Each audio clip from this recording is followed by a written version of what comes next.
Andy Price along with Greg Wilford, and it is a matchup of two teams that are green, not just in the uniforms they wear, but in their state tournament experience. It's Dilworth and St Clair. You're watching the Class C state tournament right here on PrepSpotlight.tv.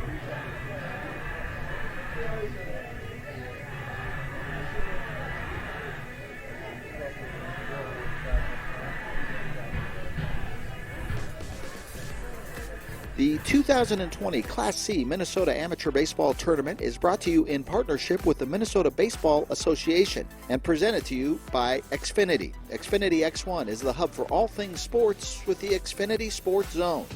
And Wings Financial. We're for people like you.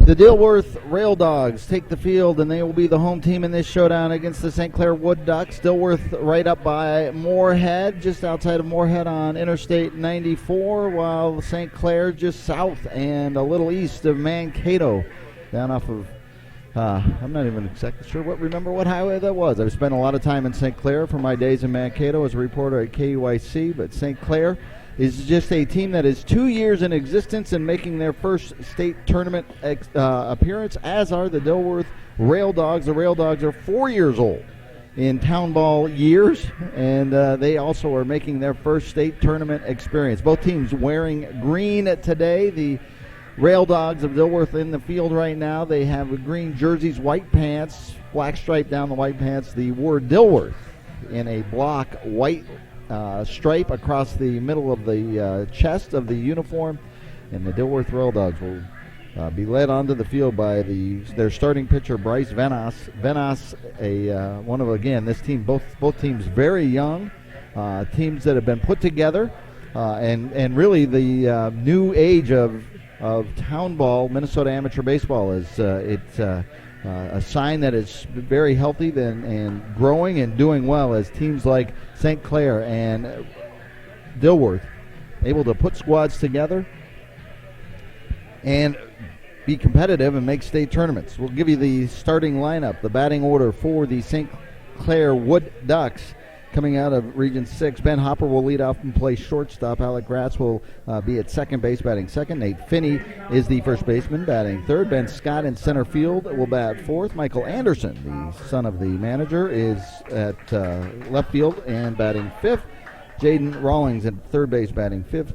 Lewis Moggers, the son of the Mankato State University or Minnesota State University Mankato baseball coach, is in right field. Eric Carpenter batting eighth, and Ryan Keekley will be batting ninth. And the first pitch from Venas onto Ben Hopper, the shortstop, is in and low for a ball. So we are off and running with the 11 o'clock game here in Milroy, Minnesota. The first of 3 games here, 6 games total in Class C today, all of them seen on PrepSpotlight.tv. Andy Price on the call, executive producer Greg Wilford. Count 2 balls and no strikes, and Venas delivers, and it's in for a strike to Ben Hopper. The Wood Ducks are also wearing the green jerseys, white trousers, the script Wood Ducks across the front of the jersey. 2-1 pitches fouled away by Hopper, and the count goes to 2-2. Behind home plate umpiring today, Craig Ehrlichman and Terry Helgett. Helgett, a very well-known name, especially in the Class C town ball world, is out in the field. The 2-2 pitch is lifted foul down the left field line and out of play. Milroy Yankees ball field is now into the third day of what will be 8 days of tournament play here. 1 game on Friday night, 4 games on yesterday on Saturday, and this is the first of 3 games. 2 balls, 2 strikes, nobody out, first batter, and the count goes full to Ben Hopper.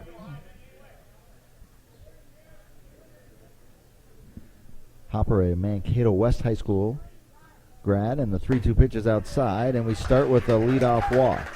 I would expect that both of these teams might have some nervousness as they play in their first state tournament game.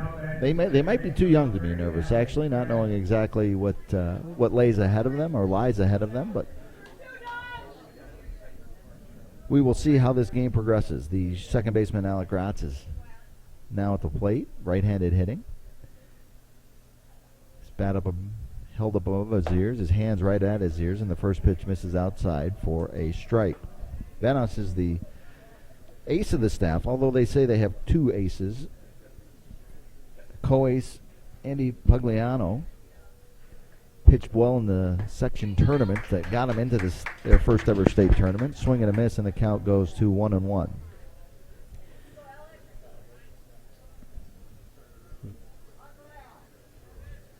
The Raildogs and the Wood Ducks today. In game 1 of 3. Should be a fun day at Milroy, and the count now moves to 1-2 with the foul ball over the grandstand.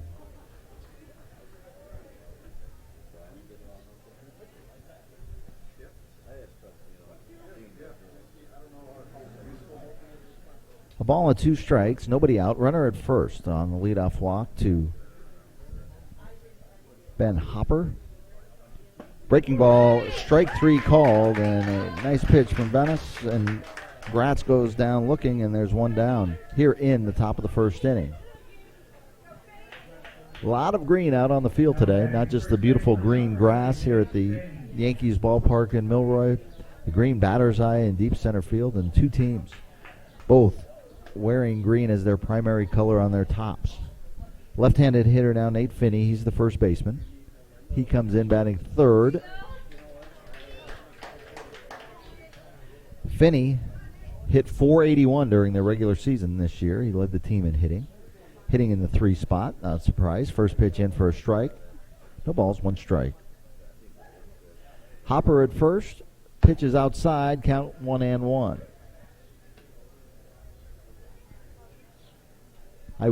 You could just, from our vantage point, look out and say that, especially this Wood Ducks team, is many of them under the drinking age, legal drinking age. It is the youngest team that I believe we've seen here so far in this Class C tournament. Good fastball inside, and Bryce induces the swing and the miss, and the count is 1 ball and 2 strikes.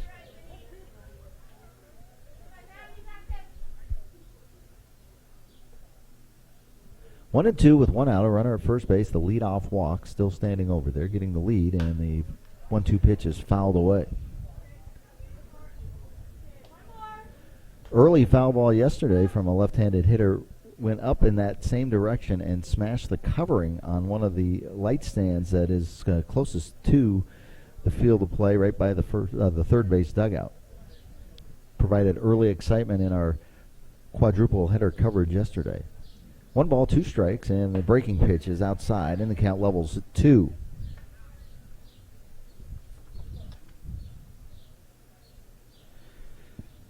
Starting pitcher Bryce Venice was 2-2 this season with a 2.14 ERA, 46 innings pitched according to their official stats, 60 strikeouts in those 46 innings pitched, and he's already got 1. Close to getting a second one, but the foul tip is not hung on to by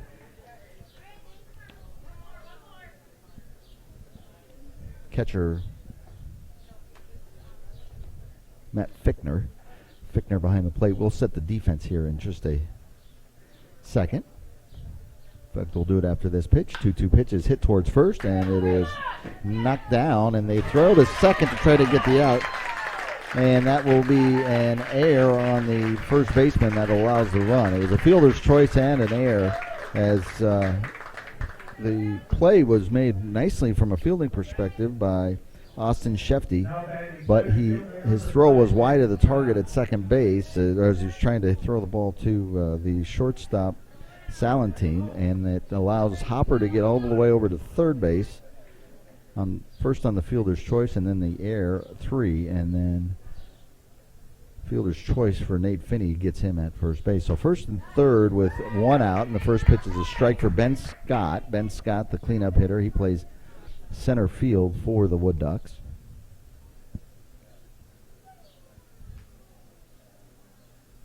Oh, and 1 the count, and now the pitcher having to work out of a jam. A walk and an error now puts runners at first and third with just 1 out. Count 0-2 to Scott.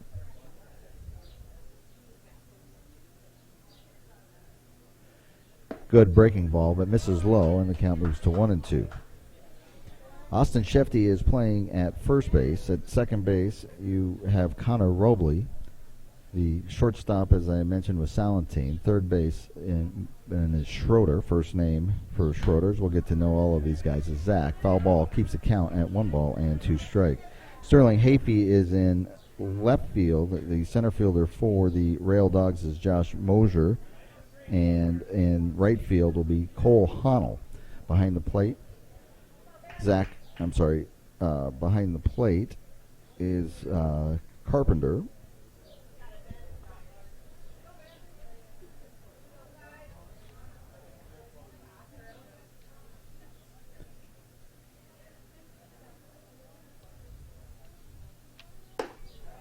Pitch outside, 2 balls and 2 strikes.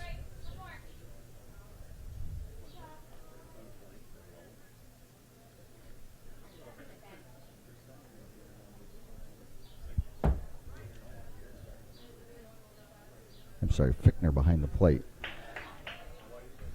We'd already mentioned that. 3 balls and 2 strikes now. The count to Scott.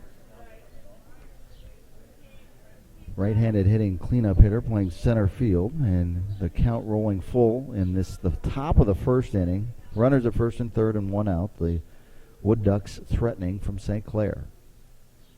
Full count pitch is called strike 3. Close enough to the plate, you'd think he'd be taking a hack, and Scott takes a look at it. Was going to toss his bat and walk down to first. Instead, he's walking right back to the third base. Dugout, 2 down, both strikeouts, and that brings up Michael Anderson. His dad, Mike, is managing this team and in the third base coaching box right now.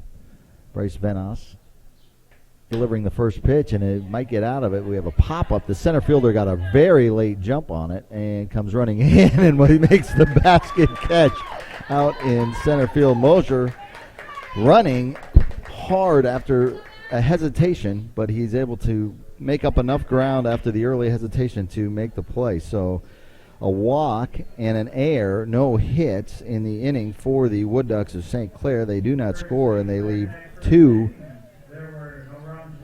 runners on base at first and third. So they come up dry in their first at-bat here at their first state tournament. We'll go to a break and come back with the Dilworth Raildogs going to the plate in the first game of a triple-header here in Milroy, Class C State Amateur Baseball, right here on Prep Spotlight.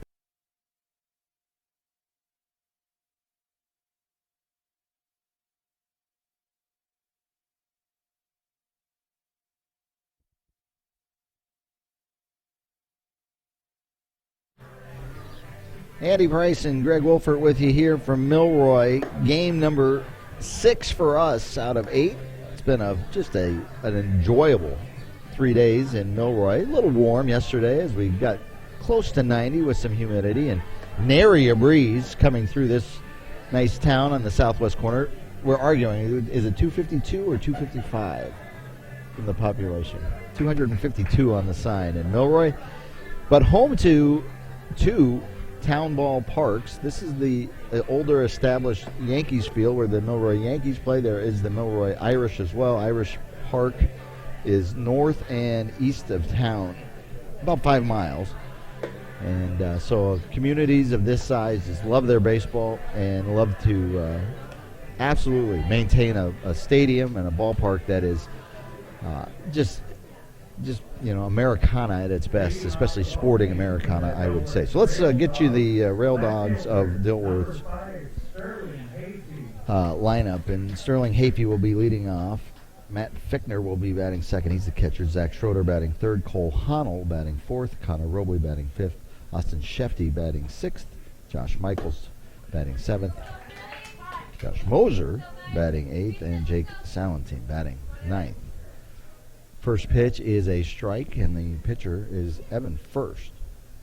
First, big high kick and a good fastball. Misses inside, and the count to the leadoff hitting Sterling Hafey is inside. Count 1-1.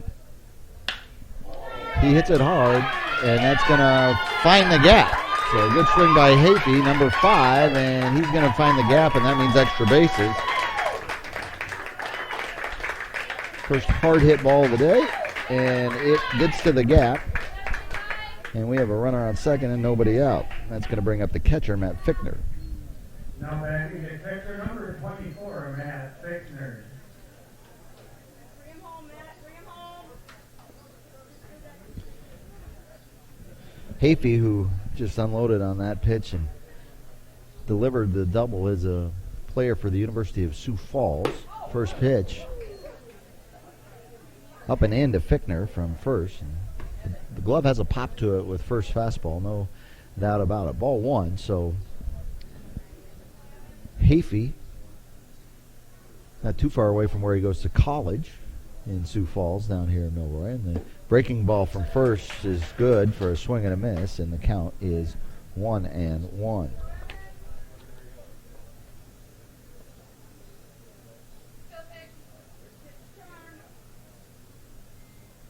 First also a Mankato West Scarlet, and another swing and a miss by the catcher Fichtner, and the count goes to 1-2. So the story behind the St. Clair Wood Ducks team is that it was built up of a Mankato traveling team for the most part, mixing in a few St. Clair athletes as well.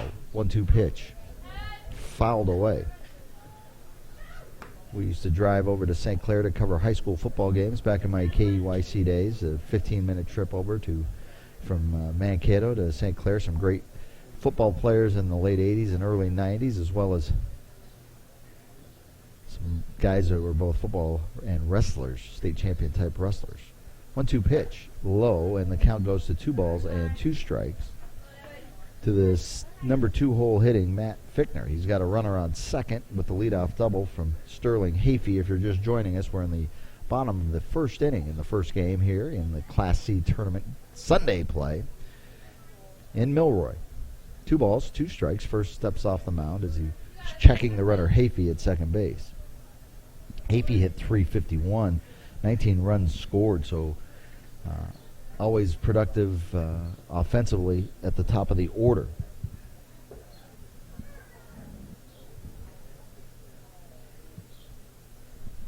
First and Fichtner are ready, and the 2-2 pitch is going to kick away. It was a breaking ball that gets away from Carpenter, and that allows Hafey to move down to third without any out.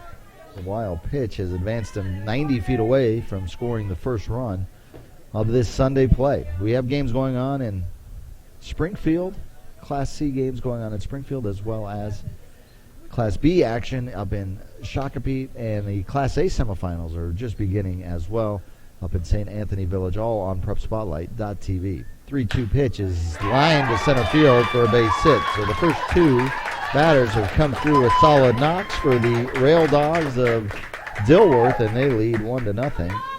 Fichtner with the RBI single, scoring Sterling Hafey, and Dilworth is on top, 1-0.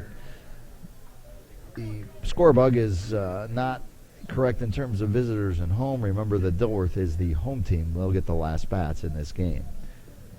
Zach Schroeder, the third baseman, steps into the plate. Fastball misses outside. 1 ball and no strikes.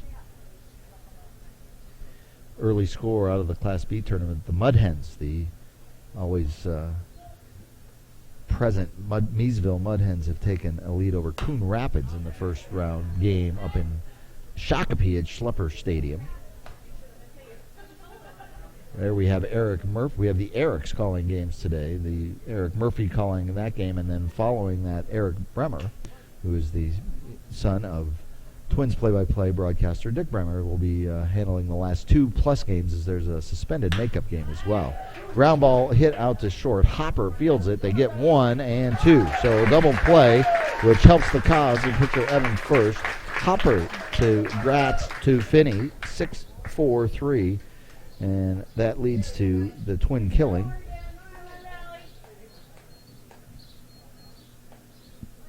And 2 down and nobody on for the cleanup hitter. It's Cole Honnell. Cole led the team with home runs this year. He's Moorhead, Minnesota. He hits a first pitch swinging, and he hits it to Gratz over at second base. Gratz moves to his left and makes the play.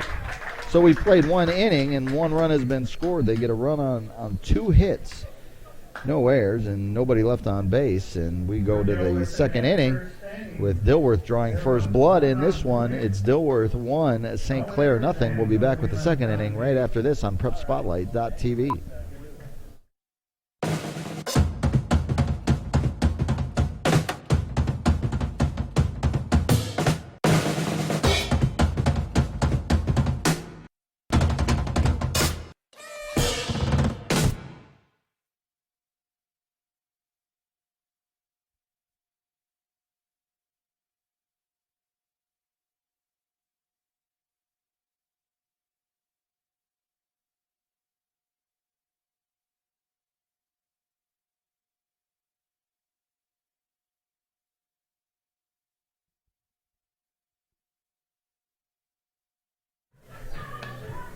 Back with you here in Milroy, Andy Price and Greg Wilford.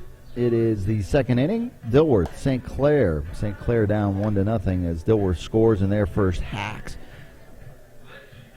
Maple Lake getting out to a quick start in Springfield. That game also being seen on PrepSpotlight.tv. Tom Dierberger with the call of that game. And Tom Dierberger has called Maple Lake scoring 4 runs early against Alexandria in their first round game. So the way the Class C tournament works, they play 48 teams come in at a single elimination tournament. 32 teams are playing this weekend. 16, the top 16 seeds had the weekend off and will play winners from this weekend, next weekend in both Milroy and Springfield. We'll be back for all of those games as well. We do appreciate everybody who has subscribed to games, bought single games, or bought the package for the Class C tournament, Class B tournament, or the Class A tournament, or the entire tournament. It's a great value, about 40 cents a game if you purchase the whole thing.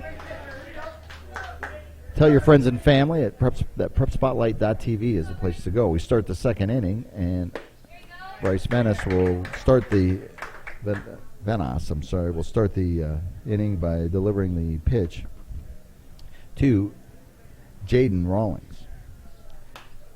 The first pitch is strike, and the second pitch is fouled away from Rawlings. He is the third baseman.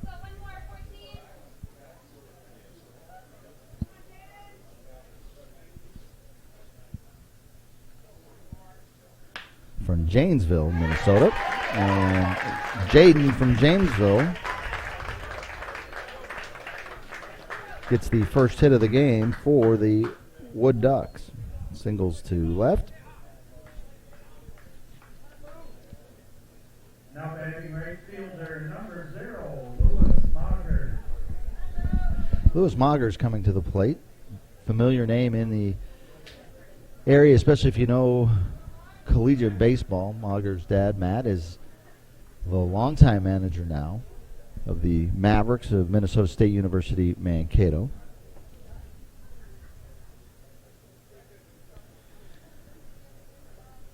Moggers looking to square and advance the runner, and he does lay down the bunt that the pitcher is going to field, and he flips it on over to the first baseman, but it sacrifice is good. 1-3 sacrifice for Moggers, and there's one down here in the top of the second inning for the catcher, Eric Carpenter. Now batting the catcher number 19, Eric Carpenter.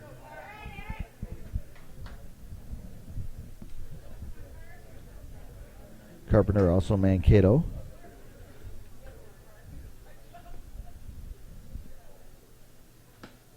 Pitch is just off the plate. Ball 1. Venos had 2 strikeouts in the first to help him work out of a jam. He turns and throws, and close play at second base and trying to pick off Jaden Rawlings. Rawlings gets his hand on the bag before the tag comes swiping down, and he is safe. But the move was good, and that plants the seed in everybody's mind for the next time, and Rawlings takes his lead off of second. Carpenter at the plate, right-handed hitting catcher, and he hits it out towards center, and that looks like it is going to be right at Mosier, and Mosier makes the catch, and then the throw back in. But Mosier in the right spot makes the play, and we have 2 down with Ryan Keekley, the designated hitter, Number 28, Ryan Keekley. coming to the plate with 2 down, and chance to score the tying run. Keekly, another Mankatoan. 2 outs here in the top of the second inning. Vanas with the delivery, and it's outside.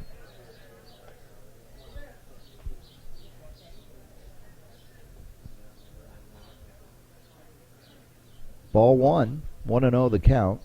We are in the top of the second inning. Ground ball towards second. That's going to be Robley. Robley fields it and makes the throw over to the first baseman, Shefke. And the inning is over.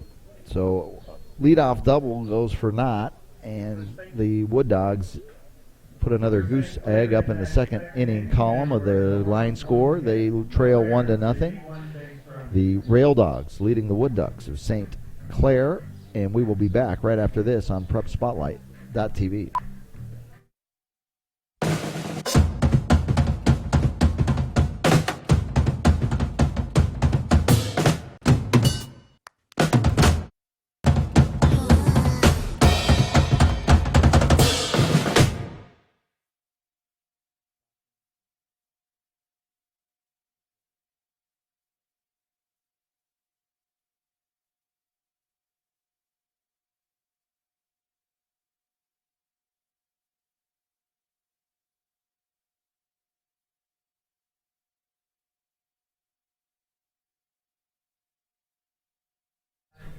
And we're back here in Milroy, and scoreboard in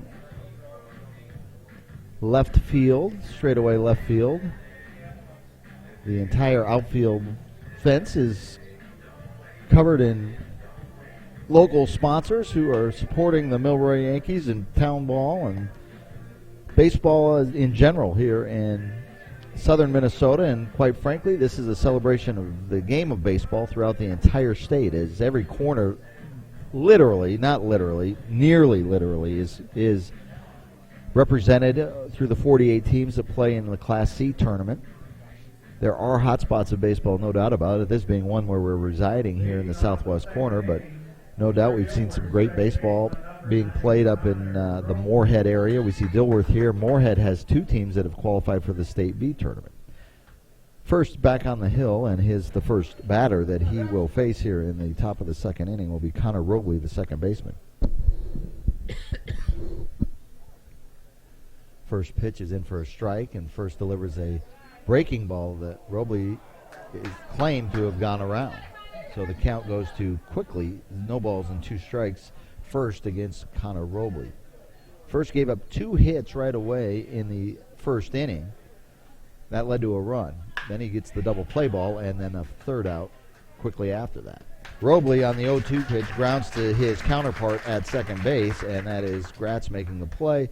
He tosses it over to Finney for the first out. 1 down in the bottom of the second inning, and that brings up Austin Shefty.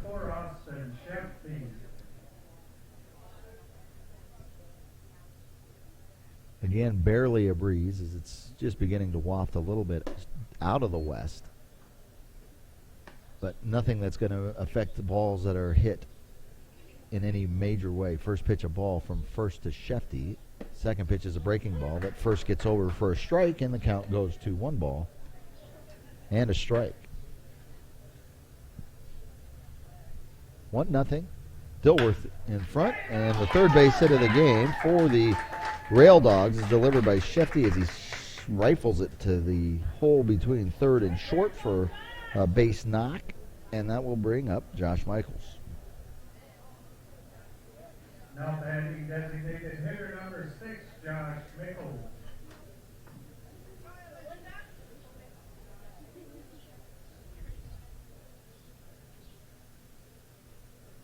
First delivers the first pitch to this batter, and it's strike 1 on a breaking ball. He starts him off with something off speed.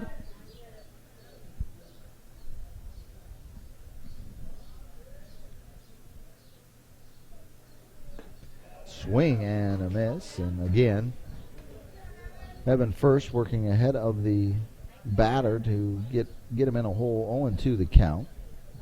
1 out and a runner on first. The base hit by Austin Shefty. Swing and a miss, and first picks up his first strikeout. I can use that pun or that use of the English language only a few more times. So that's 2 down here in the second inning, and Josh Mosier.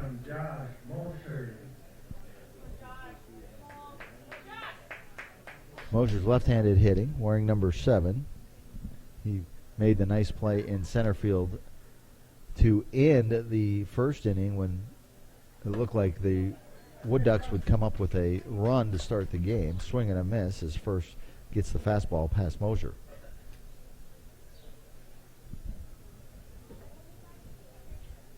Great Sunday morning for game of hardball, and first pitch is delivered towards left, and it gets past the left fielder Anderson, and that will score Shefty, rounding third, and he will be standing up as the cutoff throw careens off of the infielder, and it is Mosier who delivers the RBI double. It looked like Anderson had a bead on it as he was running hard towards the center field spot to left center field, but it gets over his head or over his glove. Shefty scores, and it is 2-0 on the RBI double from Josh Mosier. And so the Raildogs mark the scoreboard again in the second inning. First with a good breaking ball, but it's just off the inner part of the plate to the number 9 hitter, Jake Salentine.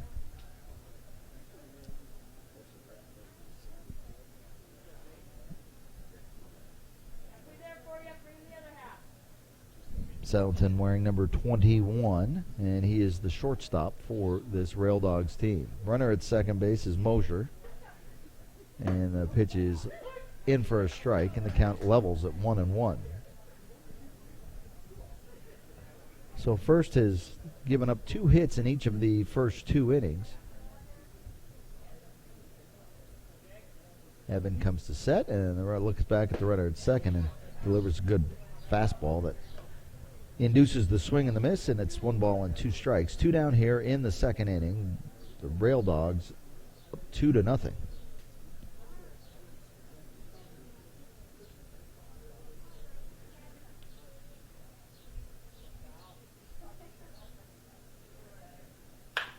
Little dribbler to the right side. The first baseman, Finney, picks it up. The pitcher is going to cover, and first does that very well. Some good pitcher fielding and first baseman play there to get the 3-1 on the putout. Third out of the inning, but in that inning, two more hits deliver 1 more run for the Raildogs, and they go to the third inning now with a 2-0 lead in this Class C tournament game. You're watching Prep Spotlight.tv's coverage of the State C Amateur Baseball Tournament.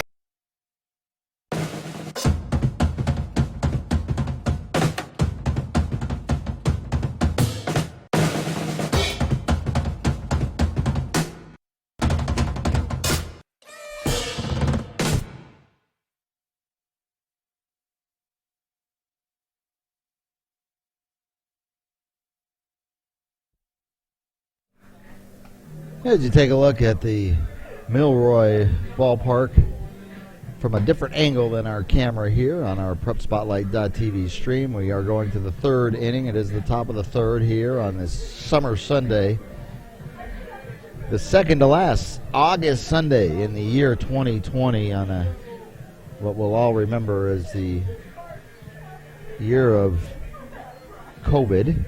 And COVID has changed not only the way that we come out to the ballpark, but it has also changed the tournament venue. This game was to be played in either Springfield or New Ulm. Milroy did not know they were going to be hosting the state tournament until just a few weeks ago, when New Ulm decided not to host the B and the C, and so they split it up, and now Milroy gets the chance. When we go back up to the top of the order, Ben Hopper, who walked in his first plate appearance, and the count is 1-1 strike to Hopper. Bryce Van Oss has gone through 2 innings, not giving up a run.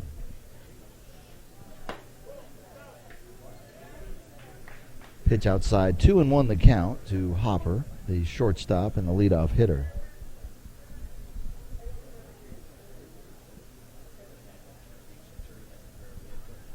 Ground ball right back to the pitcher. The pitcher stabs it. Doesn't field it cleanly, but it lays right down in front of him, and he is able to get the play over to Shefke for the out, so one down. Now batting second base. Hopper had gotten all the way to second. He had advanced to second base in his to third base in his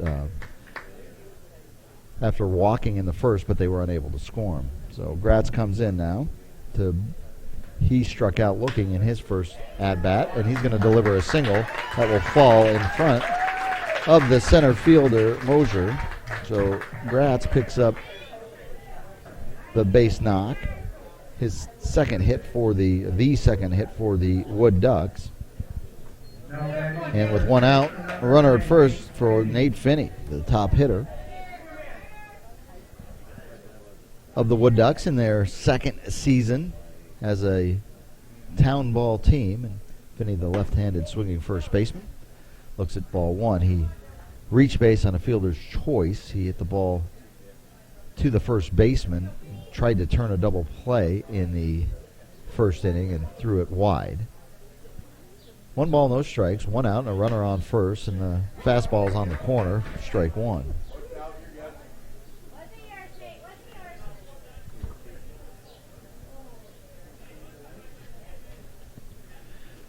Andy Price and Greg Wolford with you today from Milroy. We've been here all weekend long, and we'll have the rest of the games this afternoon as Vanas delivers a strike. A ball and 2 strikes now with 1 out.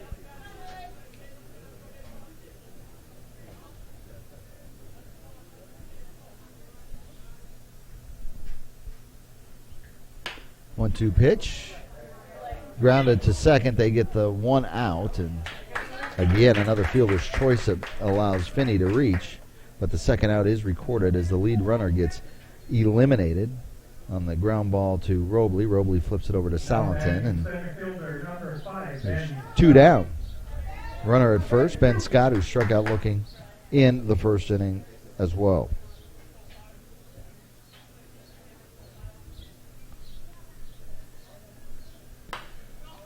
Pitch to Scott is fouled away, and the count is no balls and 1 strike. Top of the third inning. It's a 9-inning game.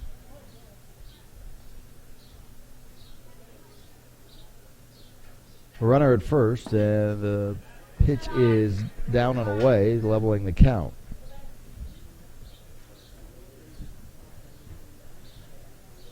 The Wood Ducks have had runners on in every inning. In fact, have had the first 2 innings had runners in scoring position. Vanas delivers the pitch, and it is fouled straight back, and Scott now down in the count 1-2.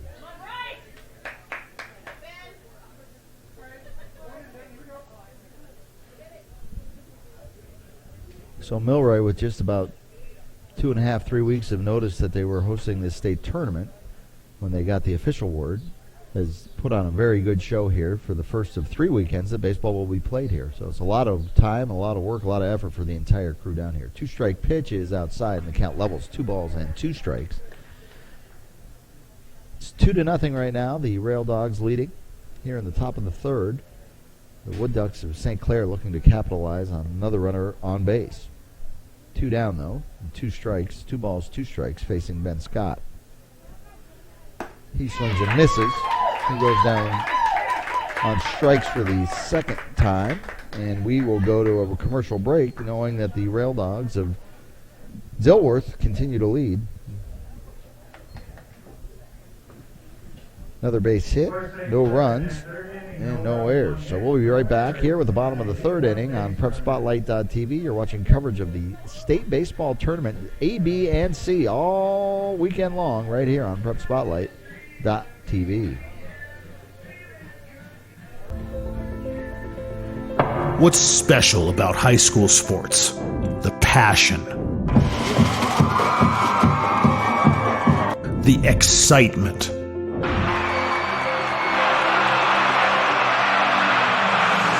The memories.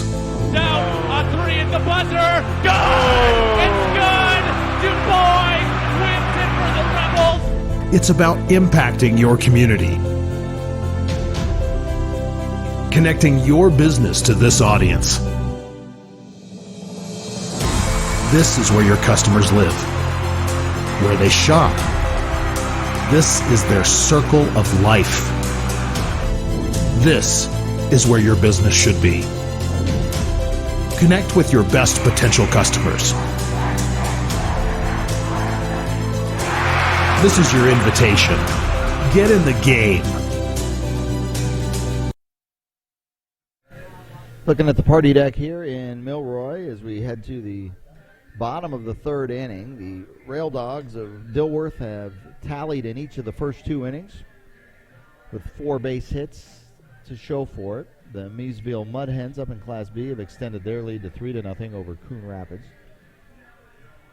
Eric Murphy on the call. If you flip over to that game, that's the beauty of our website, is you can go from game to game to game. If you bought the packages for every league or for the entire tournament, or if you just want to, if you bought the Class C package, you can flip over and see what's happening between in the other Class C game, which was Alexandria playing this morning.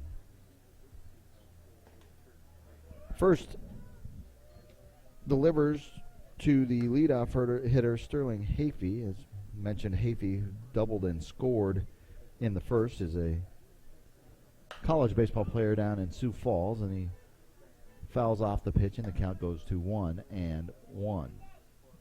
The other game going on right now, Class A, still scoreless between the Stockman's Irish and the defending champion Minneapolis Cobras. Swing and a miss from Hafey, and first has him down in the count, 1 ball and 2 strikes.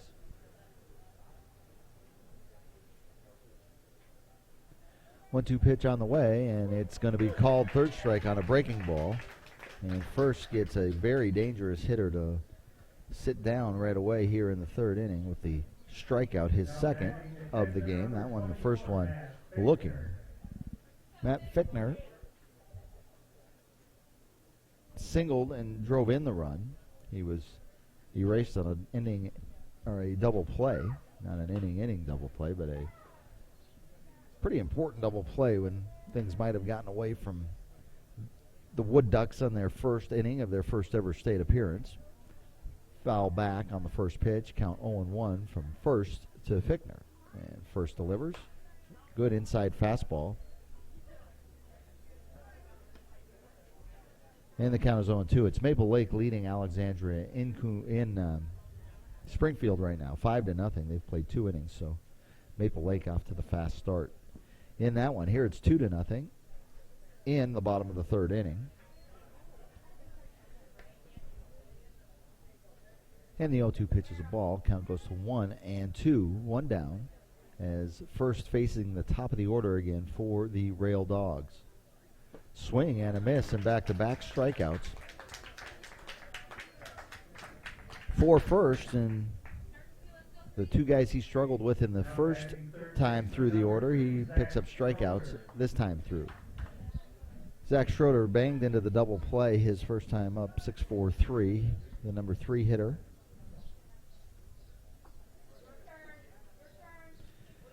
Zach listed out of Moorhead. Take a look at some of the other towns listed on the roster. Dilworth, a few Fargo crossing the border. Actually quite a few, including the last batter. Fickner is listed as Fargo, North Dakota. And a 1-2-3 inning as Schroeder flies to the right fielder Moggers. And just like that, we have played 3 innings. We're a third of the way home on this one. And it is a 2-0 lead for the Raildogs of Dilworth up near the Fargo-Moorhead area, and they are leading 1/3 of the way through. We're going to step aside. We'll come back with the fourth on PrepSpotlight.tv.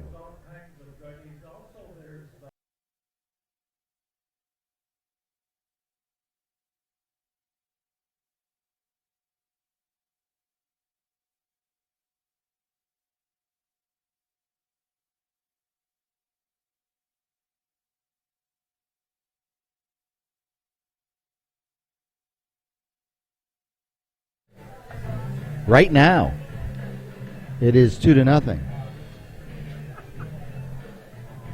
Dilworth leading the St. Clair Wood Ducks. Both these teams, this is really fun because both these teams making their first ever state tournament appearance. And both these teams are so very young in the annals of town ball or Minnesota amateur baseball, and this is what you really want to see, that there's the interest, there's the numbers of people wanting to play in different communities, and you're able to get new communities supporting teams, even though, as you take a look at the Dilworth roster and you see a lot of Moorhead and you see a lot of Fargo, but it, playing under the Dilworth banner, and same thing with the St Clair team, a lot of Mankatoans, and you're playing under the St Clair banner, and it's just great for the area, it's great for the towns, no doubt, and it's great for having the opportunity to continue to play. Top of the fourth inning, and St. Clair coming to the plate with the number 5, 6, and 7 hitters, Anderson, Rawlings, and Moggers. Anderson flew out to center field his first time up. It was a precarious play. That was a little shallow fly to center field that Mosier, the center fielder, did not get a great break on, and he makes a basket catch, and that ended the inning. Ball and a strike, and the breaking ball from Vanas is low, and the count is 2 balls and 1 strike. Top of the fourth inning. The first of 3 games here in Milroy. Another ball hit out towards center. That one's going to be slicing to the gap, and it slices right in between the center fielder and the right fielder, and heading for third. We've not had a triple here at the tournament, and because the ball gets away, Anderson's just going to run all the way. So that is a triple and an air. I'm guessing that's how they're going to score. But before we get to the scoring, let's just celebrate Michael Anderson's hustle around the base paths. And the base running heads up after the cutoff throw missed the target, and the ball rolls back into the infield. Anderson never broke stride. He never broke stride heading between second and third. It was almost like he felt it was going to happen. So Michael Anderson with the wait to see. Yep, the error has been put on the board, so the second error. But the run scores on the triple and the error on the throw. And that's going to bring up Jaden Rawlings. Rawlings singled his first time up, and the 1-0 pitch is wide of the plate, and it's 2-0. So the first run on the board now for the Wood Ducks in state tournament play, and it's off of 1 swing. He roped it hard, and it was perfectly slicing in between the 2 outfielders. Another ball hit out towards right field, and that's Honnell who tracks it down for the first out. So Rawlings flies out to Honnell for the first out, but it was Anderson with the triple into the gap, and then the throw sails over the head of the cutoff man, and 5 bounces back into the infield. And reading it perfectly is both Anderson and Anderson, the manager, who's over at the third base coaching box, sees the errant throw and able to just keep the momentum going with Michael Anderson, and they score the run.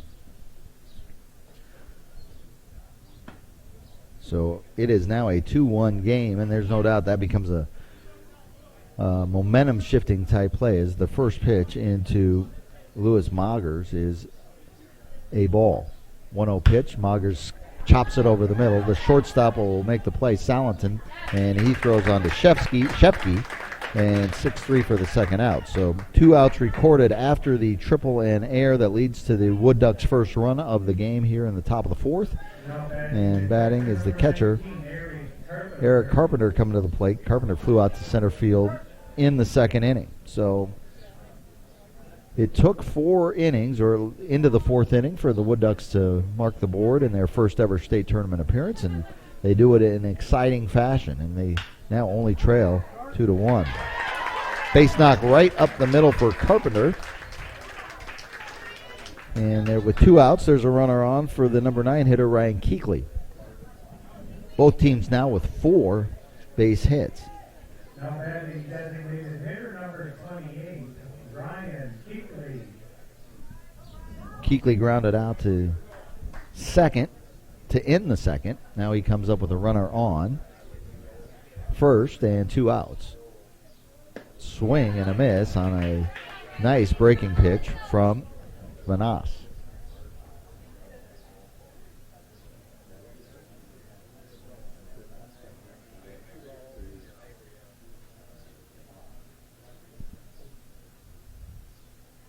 From the stretch, fastball And one of the, I'm not sure if the crowd might picked it up, but the pitch that might have been disagreed by from a Dilworth fan, and you heard an oofta. It's good stuff. It's absolutely great stuff. Fly ball to right. Misplaying it maybe just a little bit, or misjudging it maybe just a little bit out there was Honnell, but he's able to backpedal and bring it in for the third out. But a run is scored, and that is going to be an earned run, because the triple would have scored on on the fly ball to right field, no doubt about that. So 2 hits were recorded in the inning, 1 error, but the run will be earned, and it is off the triple. And the run scored, the triple in the air, scoring the run for Michael Anderson, and the best hit ball of the day as he ropes the triple to the gap, and just shows great tenacity and ferocity in his running as he rounds the base paths and scores. We're going to take a quick break here. We'll be back with the bottom of the 4th inning. It's 2-1 now. Dilworth and St. Clair battling in the State C baseball tournament on PrepSpotlight.tv.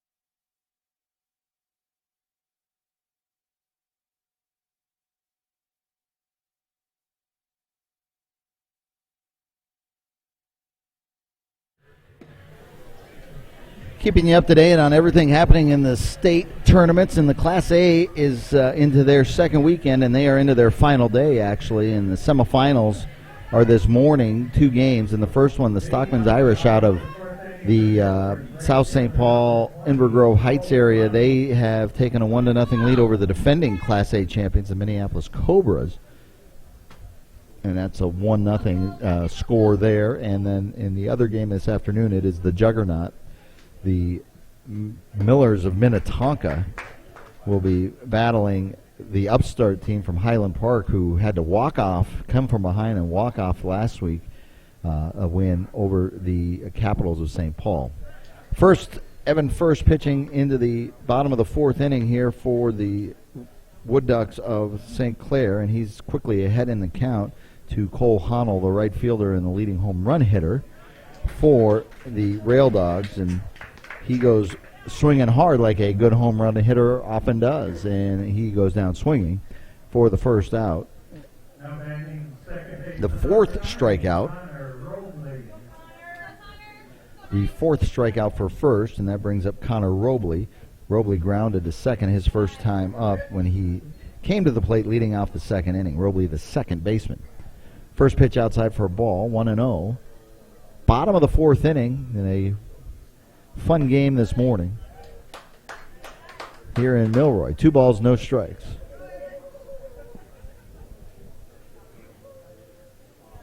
First, who wears some form of sunglasses on the hill, misses in the count, 3-0.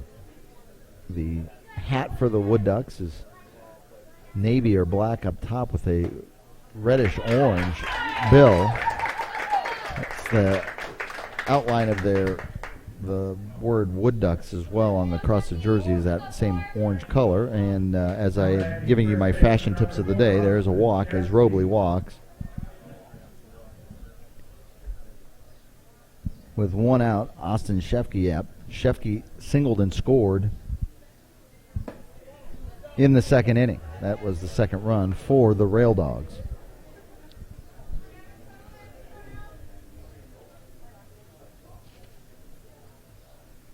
Shefke from Moorhead. And the 6th straight pitch that misses the zone from First. So First had very good command in the first 3 innings of pitching. But he has now missed with 6 straight pitches after recording the first out of this inning. That pitch is up in the zone in the count 3-0. And so Shefke lays off the pitch that was just above the letters. And it's 3 balls, no strikes. Robley over at first base. We're in the bottom of the 4th. Fastball over for a strike. Good pop on the mitt of the catcher Carpenter. And 3 balls and a strike.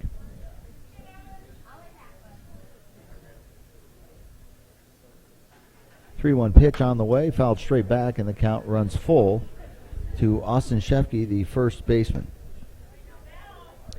Coming up here at 2 o'clock,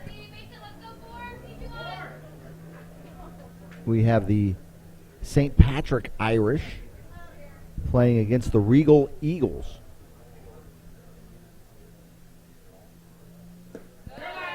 Outside, and for the second walk of the inning, that moves a runner into scoring position. Robley will head on over.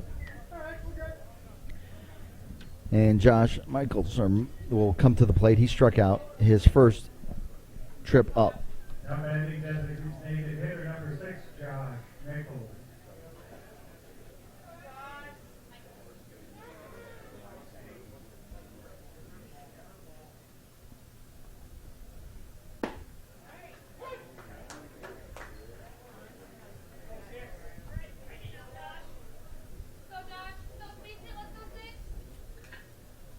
First pitch, a strike from first to, I've been calling him Michaels. I hear the public address announcer has called him Mickles.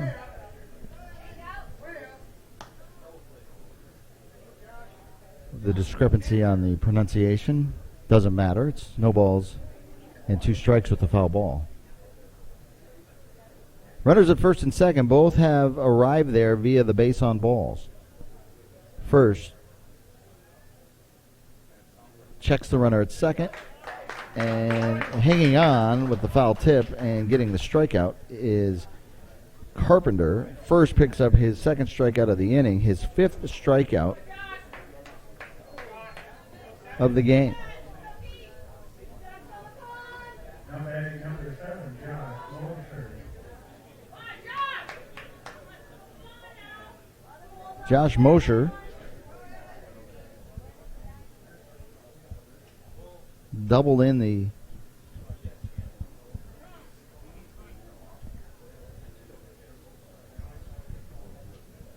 second run of the game. Right now, the go-ahead run. His base hit scored Shefke in the second inning, so he's 1 for 1 with an RBI. And the breaking ball misses outside, and first looks at his finger like, pitch slipped right off the edge of the fingers. He's trying to snap the breaking ball. It was a double past the left fielder in the second inning for Mosher. 2 runners on. There are 2 outs. The count 1-0. And the pitch is grounded towards first. A nasty hop at first, and that's going to load the bases.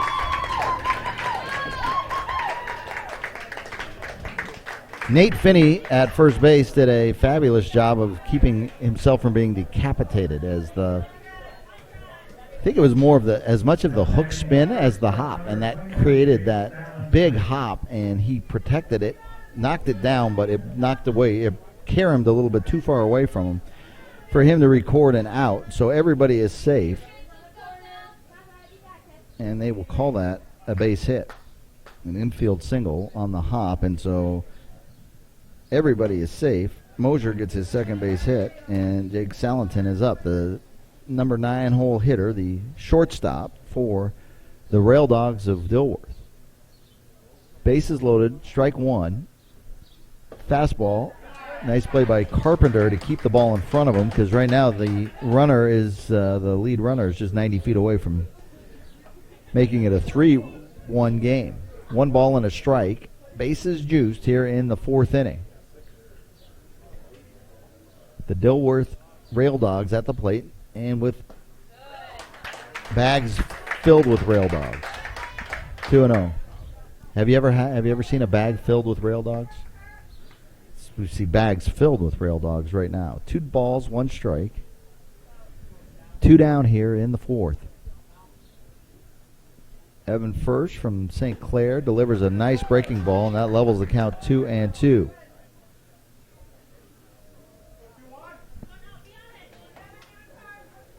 Jake Salenton playing short.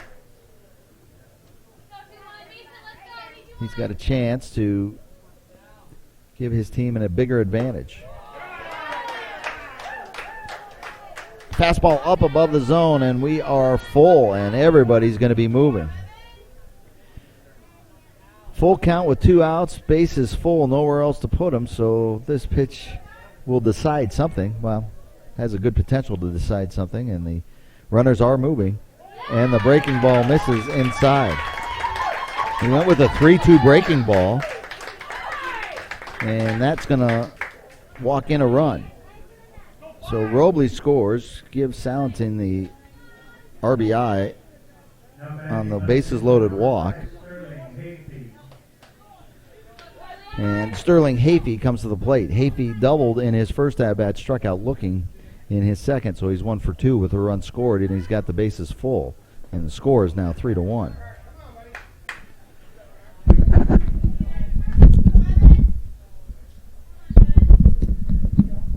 Sterling misses on the first pitch, a breaking ball again from first.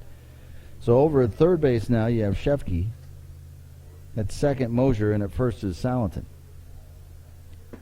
Another good breaking ball, and first has gone to that against Hafey.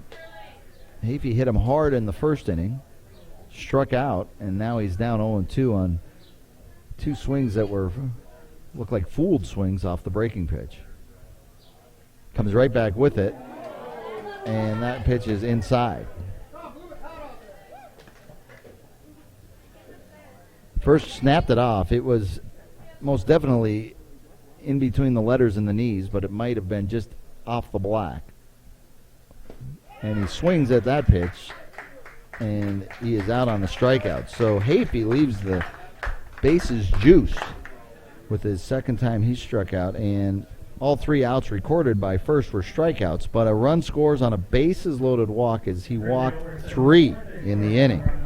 And so walks do haunt in this case, and the 3 walks, including the bases loaded walk, make it 3-1, and we will be heading to a commercial break. You're watching the Class C State Baseball Tournament here in Milroy on PrepSpotlight.tv.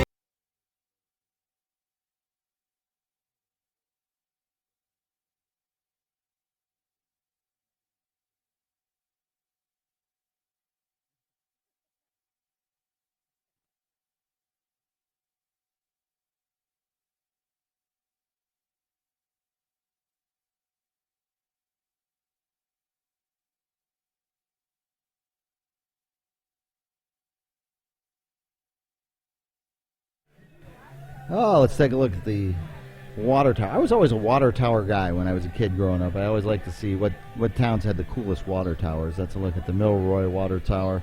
Right outside of the ball yard here, a few foul balls have made their way towards the water tower during this tournament. Probably happen every summer night when there's a game here at the Yankees ballpark. 3-1 now, Dilworth leading as we go to the 5th inning. And the St Clair Wood Ducks will bring their wampum sticks to the plate, see what they can do. And it's back to the top of the order, starting with the left-handed hitting Ben Hopper, the shortstop. Hopper 0 for 1 with a walk, and he'll be facing Vanas. First pitch, fastball, fouled back. So the Raildogs have scored a run in the first, second, and the 4th inning. St. Clair had answered with one in the top half of the 4th. Breaking pitch, off-speed pitch, misses outside, 1-1. It's the same thing we were talking about last night in the Red Wing Watertown game, and that is when the home team down in the game scores a run in the top half of the inning. You know, you want to try to not to give that run back. And last night, Red Wing kept giving the runs back after they would score a run. They ended up losing 5-2. Same thing happened right here in the 4th inning as Dilworth answers the run from St. Clair. 1-2, breaking ball outside to Hopper, and the count is leveled at 2 strikes.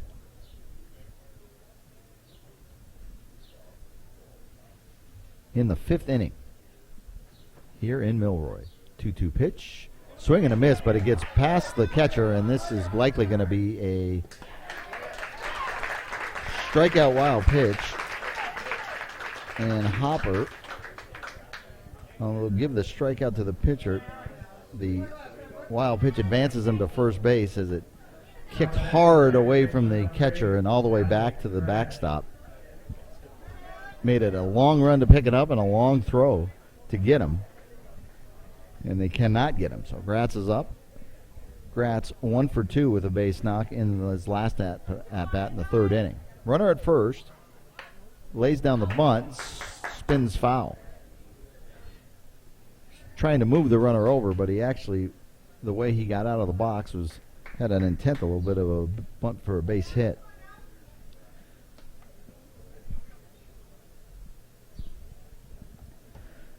The Stockman's Irish have taken a 1-0 lead in the Class A semifinal game against the Minneapolis Cobras. A home run did it for the Irish. Fastball was on the outer half of the plate, and Gratz with a protective swing just flips it foul out over the party deck in right field. 0-2 the count now. Nobody out here. Leadoff runner on after he struck out, but the ball got away from the catcher and allowed Ben Hopper to hop his way over to first base.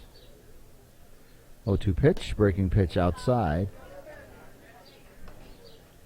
1-2. Both teams making their first ever state tournament appearance, and so one of these teams will make their first ever state tournament round of 32 appearance. Somebody's got to move on. 1-2 pitch is in the dirt. 2 balls and 2 strikes.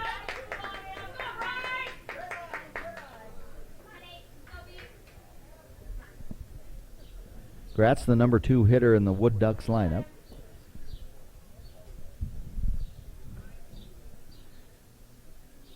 Two pitch on the way, and it's grounded towards short. Flipped over to second for 1, and on to first. They get the double play. So that goes Salenson to Robley to Shefke, 6-4-3, and there are 2 down.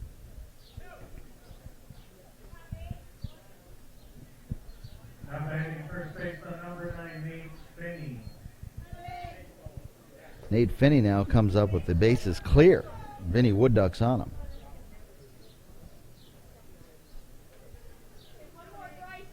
Always a pitcher's best friend to be able to get that double play, and Bryce Vanas has gotten one right there. The old 6-4-3 double play, and they turn it nicely. And the first pitch to Finney is a ball. Second pitch fouled back, and he throws the bat like a javelin, and it nearly gets the first base coach, who's wearing a cast on his right hand.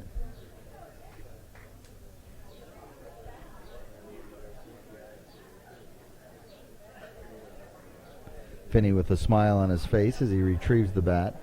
A ball and a strike.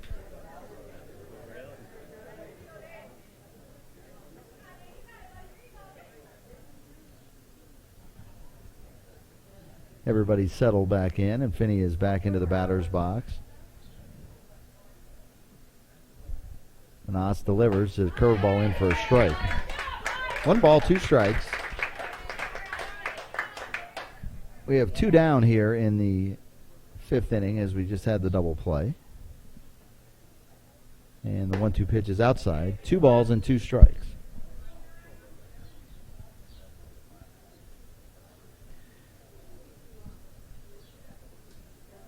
St. Clair scored in the 4th inning on a triple and then a throwing error. All on the same play. 2-2 pitch is lifted straight up in the air, and just in foul territory is the third baseman Schroeder, and Schroeder makes the play in foul territory for the 3rd out. We're going to the bottom of the 5th inning now.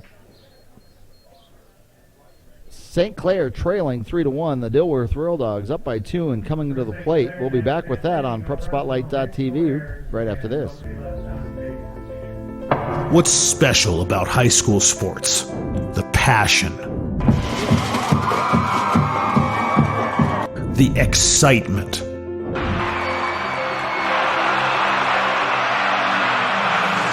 the memories. Down on three at the buzzer. Good! It's good! Du Bois wins it for the Rebels. It's about impacting your community. Connecting your business to this audience. This is where your customers live, where they shop. This is their circle of life. This is where your business should be. Connect with your best potential customers. This is your invitation. Get in the game.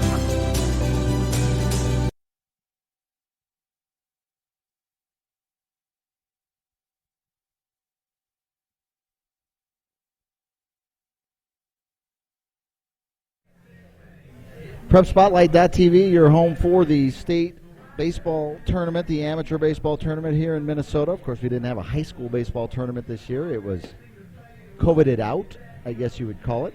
And then we did stream the Senior Salute, which had players from 80 different schools across the entire state that had banded together to play one last time for the graduating seniors. That tournament was won by New Prague. Many of those players playing town ball as well. Had a couple on the roster from Union Hill, I guess, but I didn't see them in the game yesterday. But there's quite a few teams in and around New Prague, including New Prague itself, playing in the State C tournament. So the team that won the Senior Salute finished second last year in the state baseball in Class 4A. Might also make some noise here at the Class C Amateur Baseball Tournament. And you can see it all right here on PrepSpotlight.tv. We go to the bottom of the fifth inning. Evan First still pitching for the Wood Ducks. Matt Fickner at the plate, the catcher for the Raildogs. He singled in the first, and he struck out in the third. 1-1 count, and it is fouled away, and the count goes to 1 ball and 2 strikes. First struck out all 3 guys for all 3 outs in the 4th inning. 6 strikeouts total now for Evan First. A ball and 2 strikes. First out of the windup, delivers a breaking pitch that just misses, and the count goes to 2 balls and 2 strikes. Bottom half of the 5th inning, we're halfway home in this one, and it's a 3-1 game. Lead for Dilworth over St Clair. 2-2 pitch breaking ball lined over the head of the second baseman. And Fickner will have extra bases as that ball continues right on to the warning track. And Fickner with the double. So his second base hit is a leadoff double. 2 hits and an RBI for Matt Fickner today. And that ball was hit well. Kept rising over the head of the second baseman. And the way that they were playing him in the outfield, shading him maybe a little bit towards left, and that allowed the ball to scoot all the way to the warning track before it was fielded. That brings up Zach Schroeder, and he's first pitch swinging, and he ropes a base hit to left. Fickner's going to stop at third as the cutoff comes in, but Schroeder's on with a single. He's now 1 for 3. He was 0 for 2 coming into that plate appearance, and first pitch swinging is Schroeder. And now, with nobody out, 2 base hits to start the inning. That's exactly the way it happened to start the game. They had 2 base knocks to start that inning, and that led to a run. Now Cole Honnell. 4 home runs and 6 doubles on the season. And First is being pulled out of the game, and they're going to go to one of their draftees. So Evan First is out, making his way into the game as a lefty. Seems like a lot of the draftees are left-handed pitchers.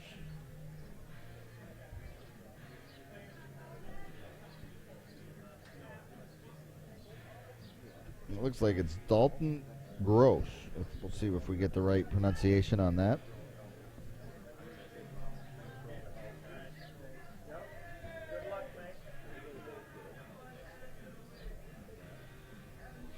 Dalton Gross out of the Waterville Indians ball club. We'll keep it right here as they warm up Dalton, the left-hander. And we'll try to tally up Evan First day.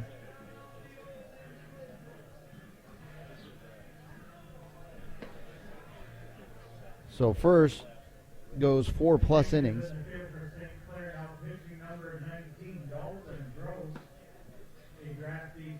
Lauderdale.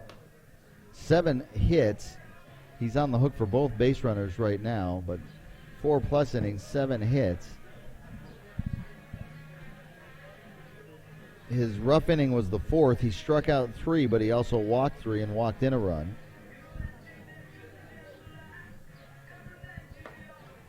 So he ends up with 3 walks, 6 strikeouts. So we'll tally up the runs once we know, but at this moment in time, First, who did not pitch poorly at all, is on the hook for the loss for the Wood Ducks as they trail 3-1 as he leaves the game with runners at first and third. So the lefty, Dalton Gross, comes in to throw. You get drafted and they say, hey, come into a first and third, nobody out situation when this still is very much a ball game.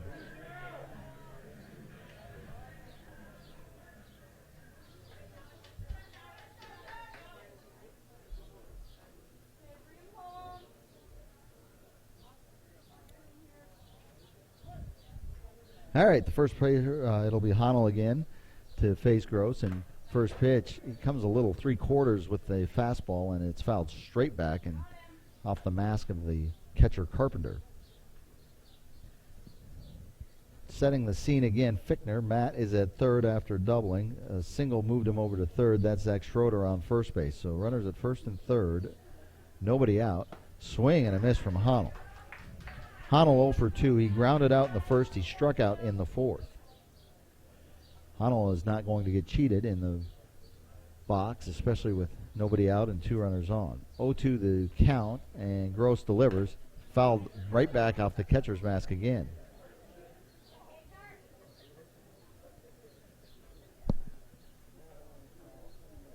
Carpenter gets his cage rattled a couple times in this at-bat.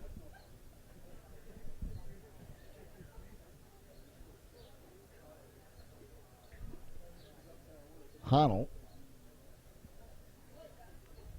the right-handed power hitter, looks at the 0-2 pitch and he fouls it away.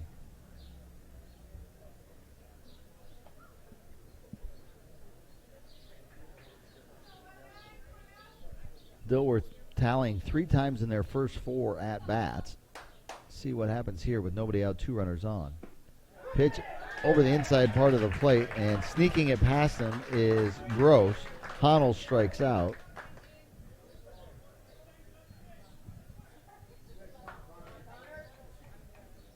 Now batting second baseman number 9, Connor Robley. Connor Robley coming to the plate. Robley walked and scored his last time up. He is 0 for 1, and he grounds it into the hole for a base hit. So Robley, first pitch swinging against Gross, and he delivers. RBI for Robley, and that makes it 4-1. Dilworth has made it a 3-run lead, their biggest lead of the game. Schroeder advances over to second base on the base hit. Robley, the ground ball base hit to right field.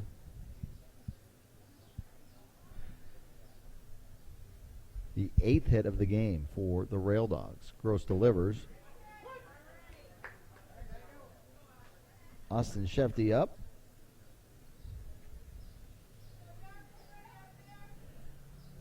Four to 1 the score now in the 5th. And Shefty with a little bleeder towards second. That's going to be a tough play. And he does make the play to the second baseman, Gratz. So Gratz gets the out, the second out of the inning. The runners advance over on Shefty's ground ball. Now batting designated hitter number 6, Josh Michaels. Josh Michaels comes to the plate.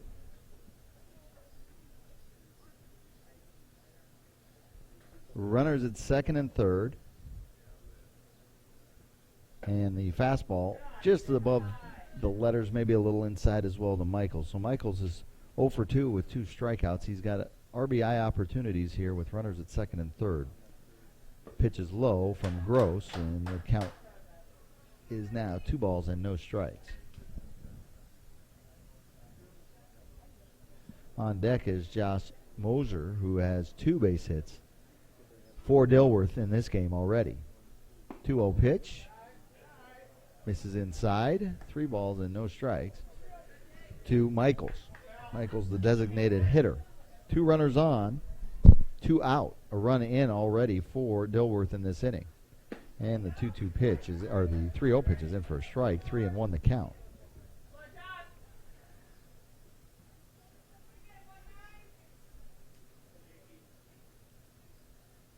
Second and third, 3-1 pitch, swung on and missed, 3 balls and 2 strikes. So the draftee out of Waterville, the Waterville Indians, sorry. We had Watertown last night. I've got water on the brain. 3-2 pitch on the way. Gross gets the strikeout.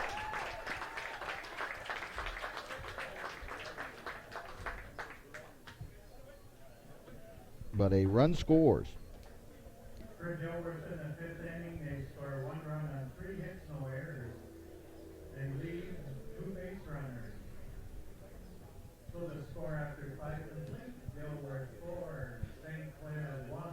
So 4 of the 5 innings, they've notched 1 run. It looks like a picket fence on the line score out there with the 4 runs in the 1st, 2nd, 4th, and the 5th. We're going to take a break. We'll be right back. You're watching PrepSpotlight.tv's coverage of the Class A state tournament. It's in Milroy. Class C, 4-1 Dilworth over St. Clair.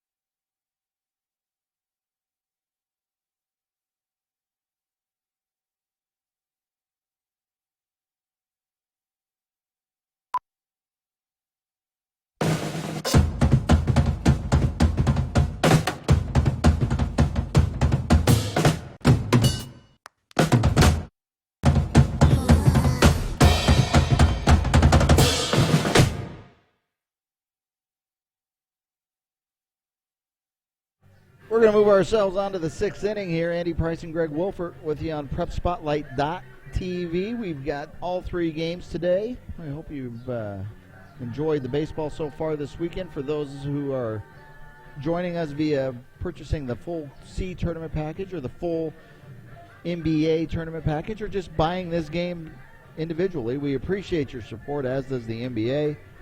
And we hope we're bringing you great coverage of baseball on PrepSpotlight.tv. We're out in the cornfields in southwestern Minnesota, one of the great small-town ballparks around. The Milroy Yankees Field on the south side of Milroy, right off of Highway 68. You can see traffic in the background coming in off Highway 68. So the St. Clair Wood Ducks on the other side of Mankato here in southern Minnesota as well, but more in the central part of the state. They are down 4-1 in the 6th inning, and they need to get things going. And leading off in the 6th inning is their cleanup hitter, Ben Scott. Scott 0 for 2. Bryce Van Oss is still pitching very well and going along nicely. At 0-2 right now to the leadoff hitter. Van Oss into his 6th inning of work. Up high, and the count is 1 ball and 2 strikes. Bryce with 3 strikeouts so far. Ran into a little trouble in the 4th. Curveball misses, and the count is squared up. 2 balls and 2 strikes. It's given up 4 hits. Scattered them, I think is the way you'd say it. Scattered 4 hits through the 5 innings. And Ben Scott. I had a Ben, but I had the wrong Ben. Scott fouls it away.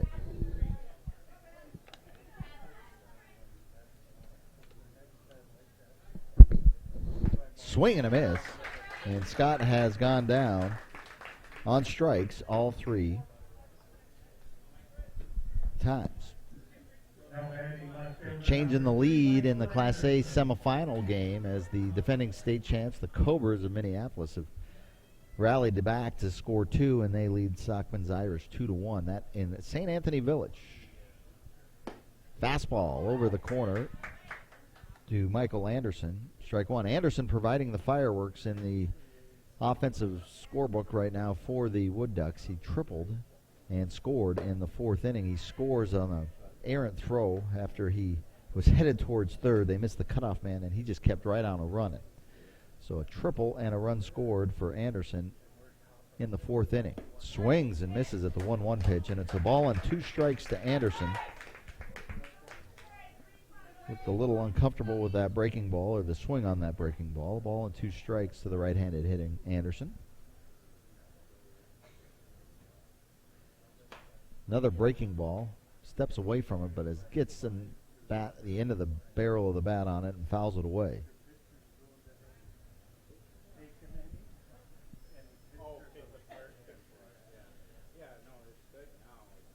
1-2, and the pitch is wide. 2-2. Backhanded scoop by Fickner, the catcher.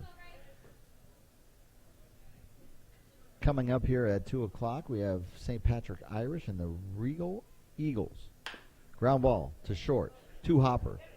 Fielded by Salenton, and he throws on to Shefke for the second out. Perfect little 2-hopper. All shortstops look good when you get those 2-hoppers. Jaden Rawlings is up. He has a base hit. Singled to left field in the 2nd inning. He flew out to right field in the 4th. 2 down in the top of the 6th inning. 4-1, the Raildogs over the Wood Ducks. Rawlings, first pitch swinging, lifts it back out towards right field, and with it is Honnell. And Honnell has to swipe at it, reach at it, and he makes the catch. So Rawlings flies out to right field for the 2nd time in the game, and that's a quick top of the 6th inning. 1, 2, 3 go the Wood Ducks, and we'll go to the bottom of the 6th inning. You're watching PrepSpotlight.tv. What's special about high school sports? The passion, the excitement,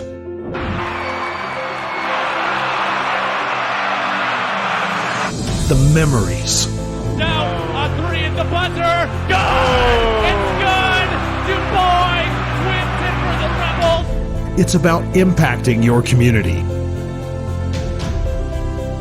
connecting your business to this audience.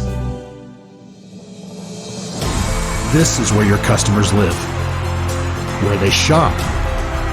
This is their circle of life. This is where your business should be. Connect with your best potential customers. This is your invitation. Get in the game.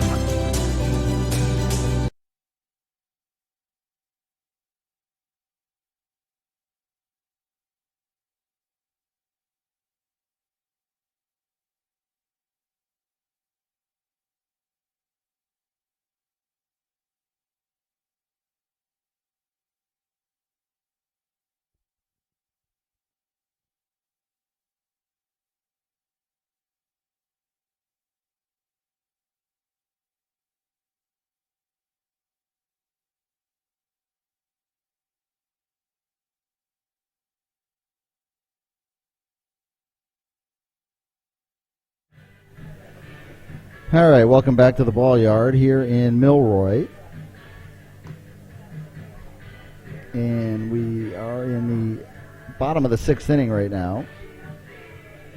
There's the Raildogs of Dilworth, located up Highway Interstate 94 up in the Fargo-Moorhead area. They are up 4-1 after tallying runs in the 1st, 2nd, 4th, and 5th inning.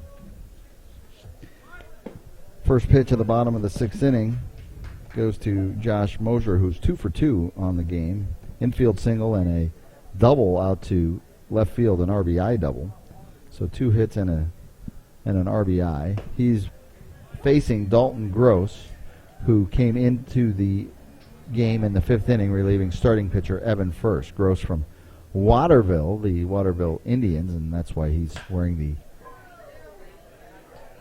colors that are a little different. Gross pops up just into shallow center field, and it's the second baseman that tracks it down. And Gross is the first out here in the bottom of the 6th inning. Now batting shortstop, number 21, Jake Salentine.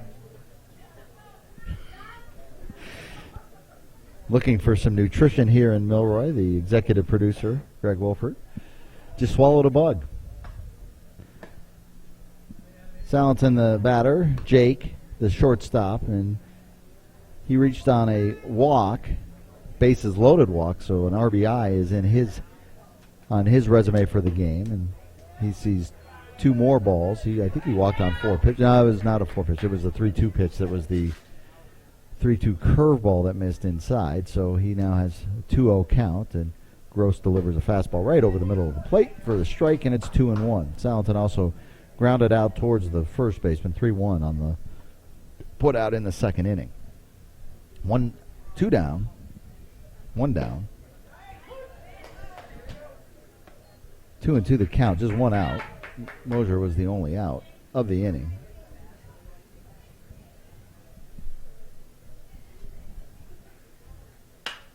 Line towards short, fielded at short by Hopper. He throws across the field to Finney.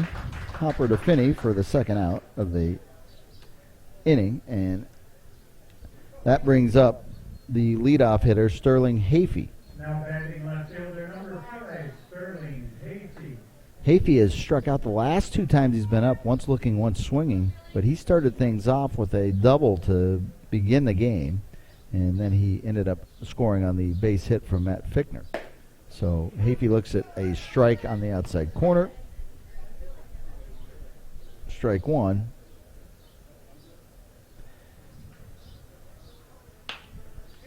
And he hits it in towards the gap, but it'll just bound in front of the center fielder as Scott hustles over to cut it off. And a second base hit for Hafey on the game.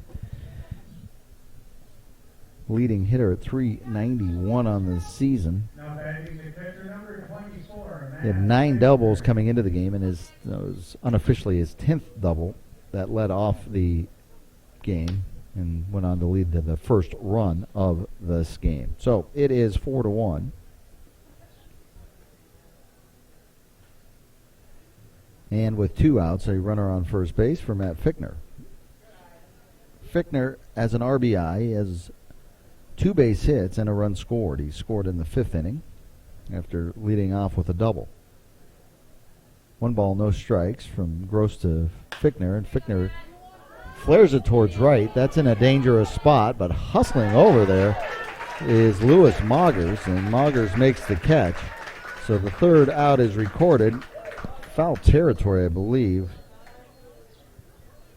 But that's just being nitpicky in my scorebook. And after 6 complete innings, it is a 4-1 game. So a 3-run lead for the Dilworth Raildogs after 2/3 of this game is complete. We will go to the 7th inning. You're watching PrepSpotlight.tv's coverage of the State C baseball tournament in Milroy, Minnesota.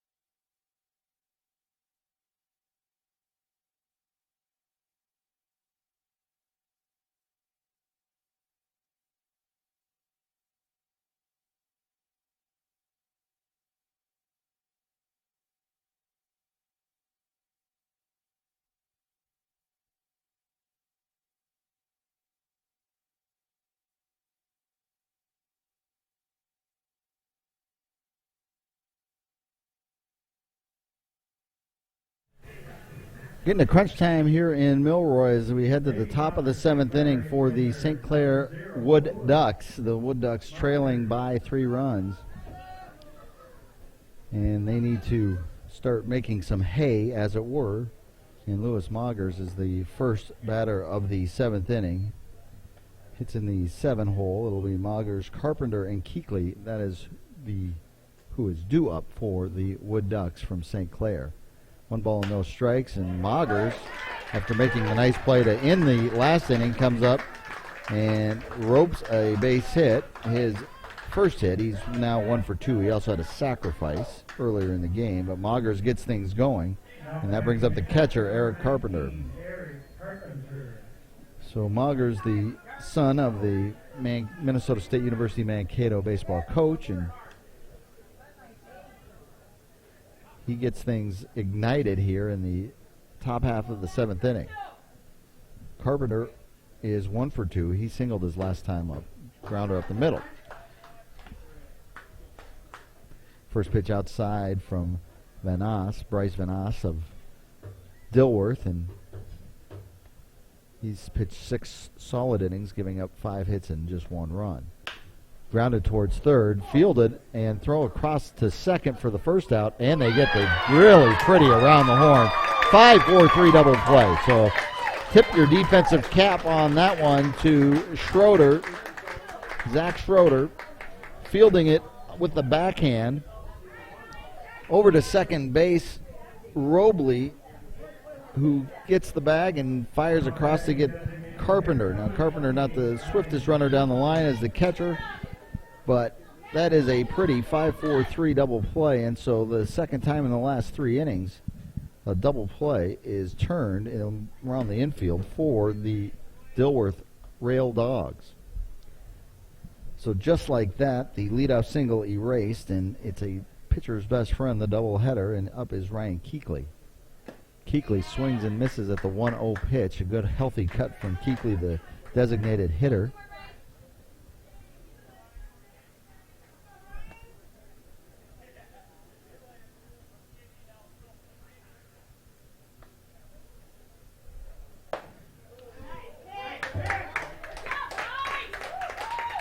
Busting him up and in at the letters for the strike. 1 ball, 2 strikes. 2 outs now here in the top of the 7th inning.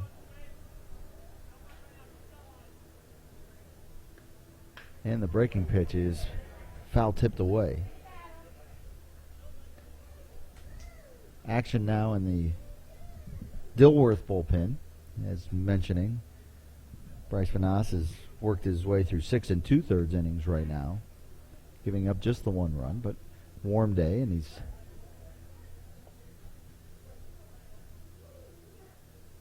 breaking ball just inside, and the count is squared up. 2 balls, 2 strikes, and 2 outs. Dilworth leading 4-1, top of the 7th inning here in Milroy. 2-2 pitch on the way. Fouled off right field side and over the fence and over the bleachers, which are empty this morning. There's been folks in there. There's not a lot of shade over there, so it's been one of the warmer spots to sit and watch the game. We've had people with many different vantage points watching games here across the street in the newer home. 2-2 pitch grounded towards the hole. That's going to be tough, and we'll get a base hit for Keekley. He was 0 for 2 coming into that at-bat, but he now has a base hit, an infield single.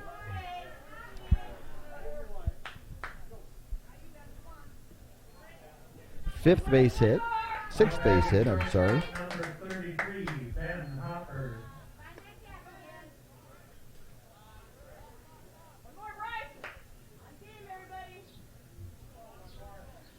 Second hit of the inning. 2 outs. Ben Hopper up. Hopper, the leadoff hitter, pops it into shallow center, and this is going to be a tough play, and off of the glove of Robley. Rounding third, and they are going to hold him, but he's now caught and running himself right out of the inning was Keekley. So Keekley on the fly ball because of 2 outs, he was off with the crack of the bat.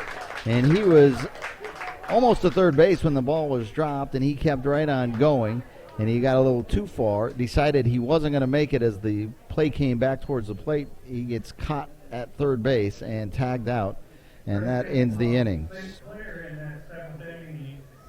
So a base hit on that blooper for Hopper. We're going to just keep it here through the 7th inning stretch, but the Hopper is going to be credited with a base hit.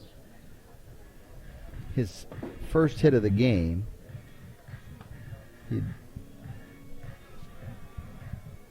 But Keekley is out as the ball comes back in and not getting the exact touches on that.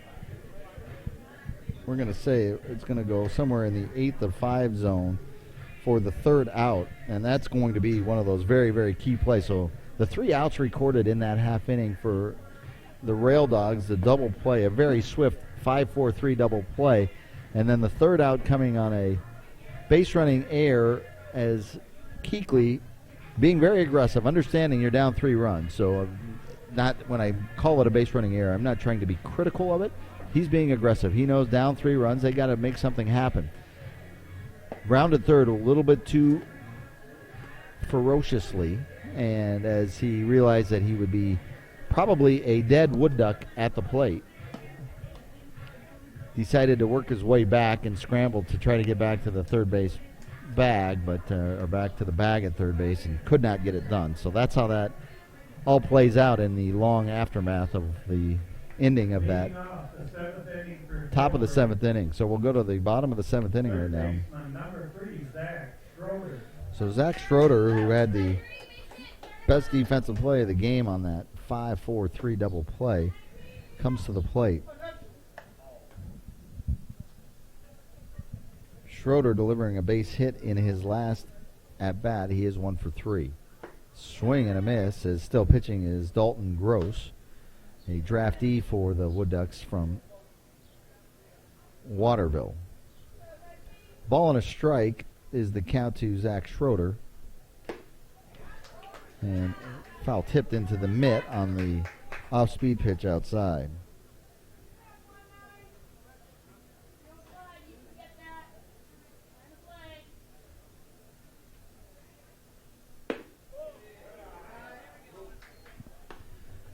Two balls and 2 strikes now for Schroeder.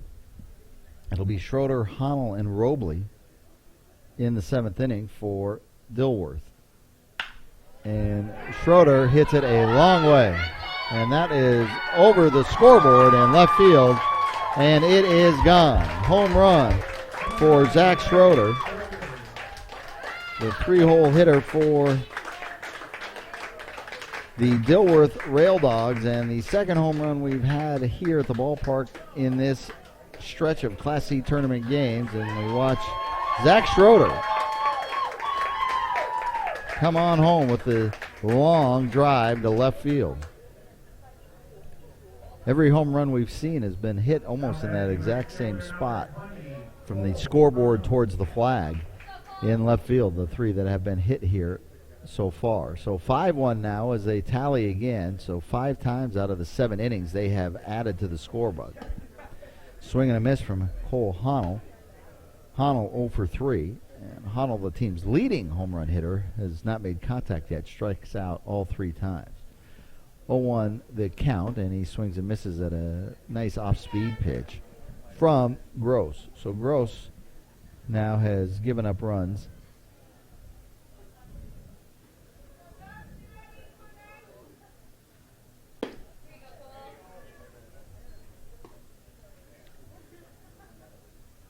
Cole had given up his first run of the game. He let a runner score that he inherited, and Honnell strikes out 4 times. 1 down now for Connor Robley. Now batting second baseman number 9, Connor Robley. So first gave up 4 runs, and Gross has 1 on his ledger. Robley batting. Robley's reached base the last 2 times up, a walk and a base hit to right field that was drove in a run as well. So he's got a hit, a run, and an RBI.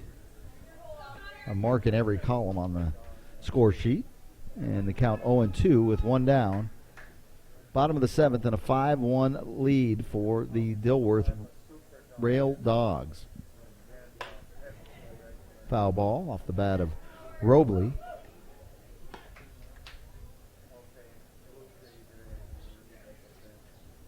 In this game, we've had our first triple of the tournament here at this ball yard, and then a home run, the 3rd time somebody has left the yard in this 5+ games now.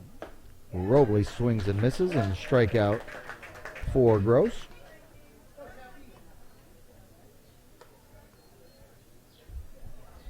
Now batting first baseman 4 strikeouts for Gross. And that brings up Austin Shefty, the first baseman. Shefty singled and scored a run in the 2nd inning. walked in the fourth and grounded out to the second baseman his last time up. The Stockman Irish and the Minneapolis Cobras are all tied up after 6, and the third out is recorded as Shefty flies out to the center fielder Scott. His hat comes off as he makes the catch, and that is the end of the 7th inning. We're going to go to the 8th now. It's a 4-run lead, the biggest lead of the day for the Dilworth Raildogs, and we're going to go to the 8th. We'll be right back on PrepSpotlight.tv.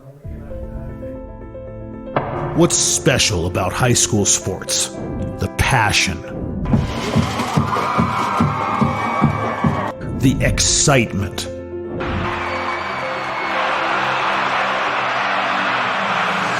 the memories.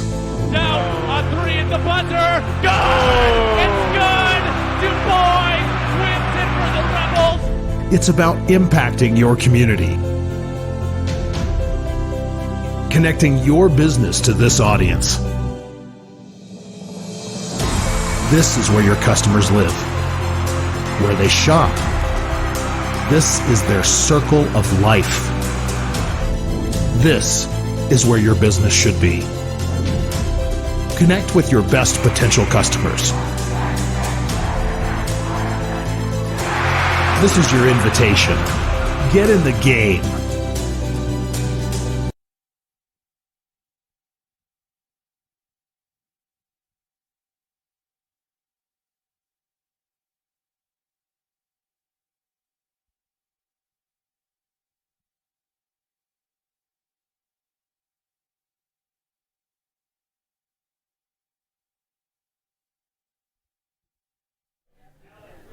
All right, we are into the 8th inning right now in Milroy, Minnesota, the home of the Yankees, and it is 5-1. The Rail Dogs of Dilworth.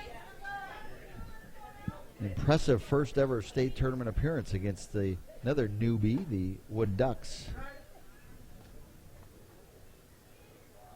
St Clair, 2 years in existence and already in the state tournament with a very successful second season. And a base hit for the Wood Ducks that get things underway here in the 8th inning. And it's Alec Gratz, the second baseman. And that is his second base knock of the game. So down 4 with 2 at-bats left. Time is ticking. Every at-bat becomes very important. For the Wood Ducks, they only have 6 outs left. Nate Finney at the plate. Finney has reached twice on 2 fielders' choices, and then he flew out. Pop up to the third baseman his last time up. Finney, their top hitter, might get his last swing here unless a rally comes rolling. So let's see what Finney does here. 0-1 the count, and the breaking ball is inside, a ball and a strike.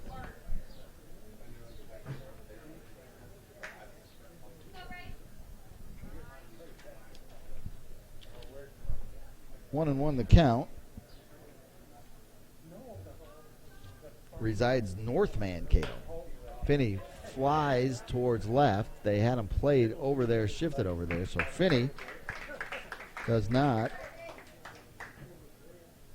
come through in that situation. And the first out is a fly ball to left field, and that brings up Ben Scott.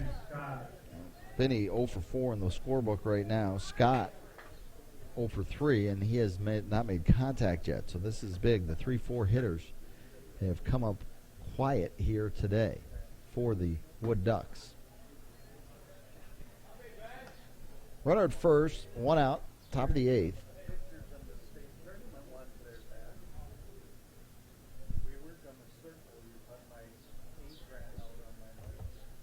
From the stretch, Banas delivers a strike on a good fastball.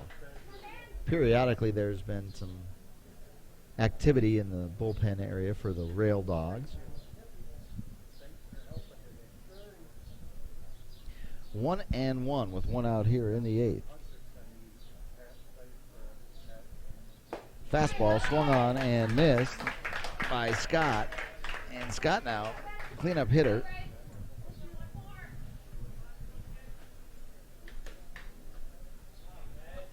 is in a critical situation at 1 and 2 with the runner on first, the leadoff runner. Any hope for this Wood Duck squad might come right here. See if he can make contact, get on.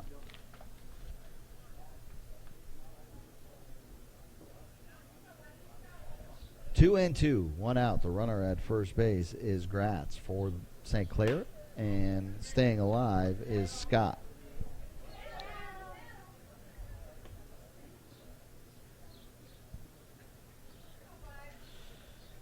The winner of this game will return here to Milroy next Saturday for the late game and take on Bird Island. Good breaking pitch from Vanas, but it is fouled away, and staying around in this at-bat is Scott.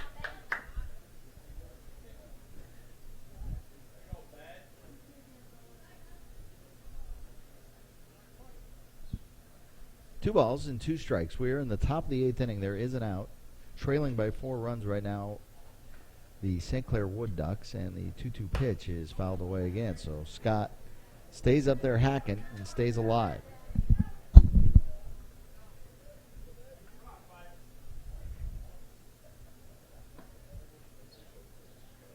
The Wood Ducks have been unable to string anything together today. Their only run came off of one play, a triple and a throwing error that allowed Michael Anderson to score.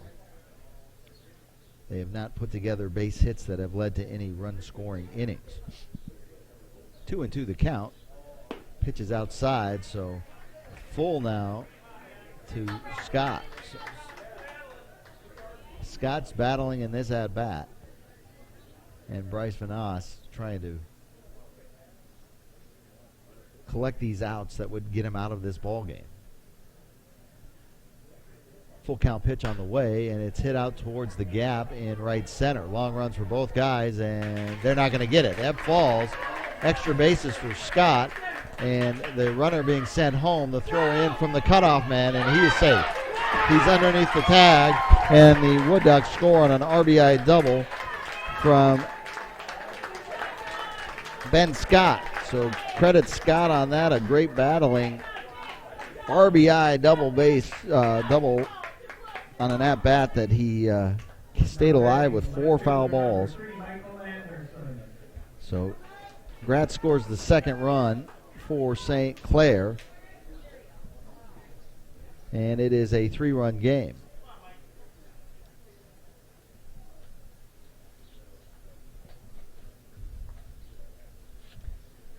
Meeting at the mound for the Raildogs is manager Andrew Harrion is going to make the decision, and he grabs the ball from his starter,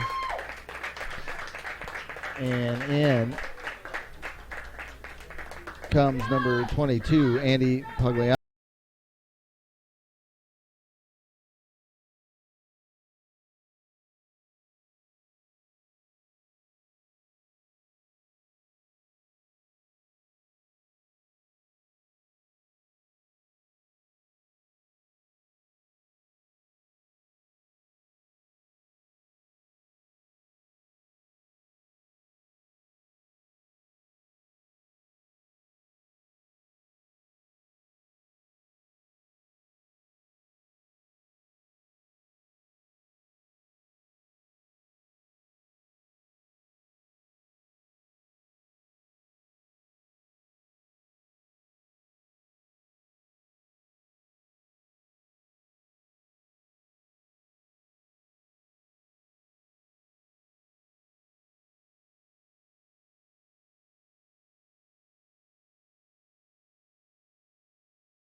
for the Wood Ducks on a triple and a throwing error.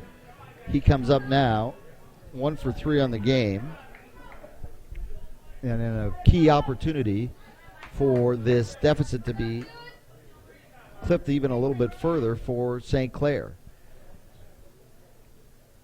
Runner at second is Scott, and Pugliano's first pitch is low, ball 1. Fastball just misses the zone. Anderson, the left fielder for the Wood Ducks.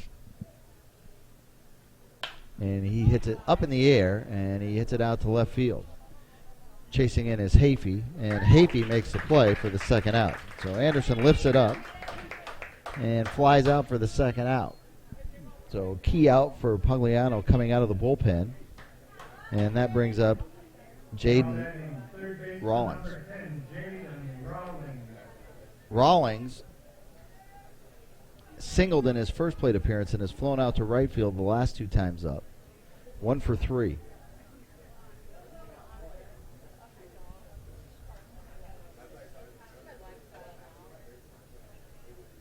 Top of the 8th inning, 1 run in right now for the Wood Ducks. And the first pitch gets a piece of the umpire off the shoulder padding. And Fickner, the catcher, will head out to Pugliano and talk to him. And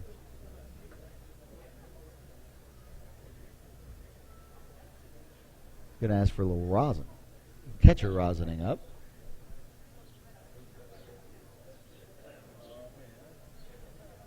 And that gets him to enough time for the umpire to shake off the effects of that foul ball. Runner at second. 2 outs now, and Rawlings with a key at-bat here. Is a 2-run game is a lot different than a 3-run game when it comes to the 9th inning. Breaking ball over for a strike to Rawlings.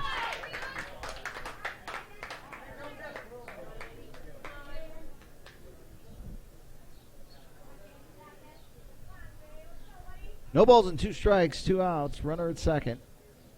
Pugliano out of the stretch, kicks and delivers, and it's hit again towards left field. So Pugliano looks like he gets out of the inning by inducing 2 fly balls to left field.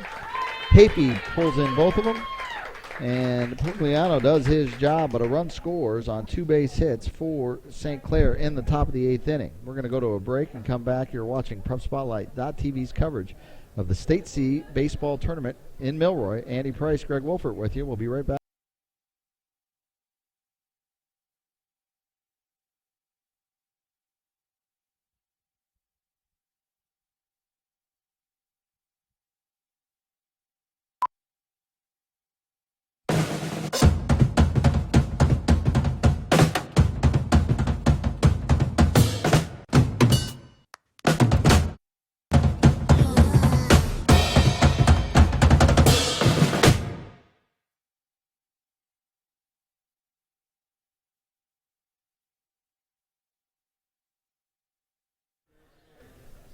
Back here at the bullpen, we've got the score from the Class B tournament and the Class C tournament as well.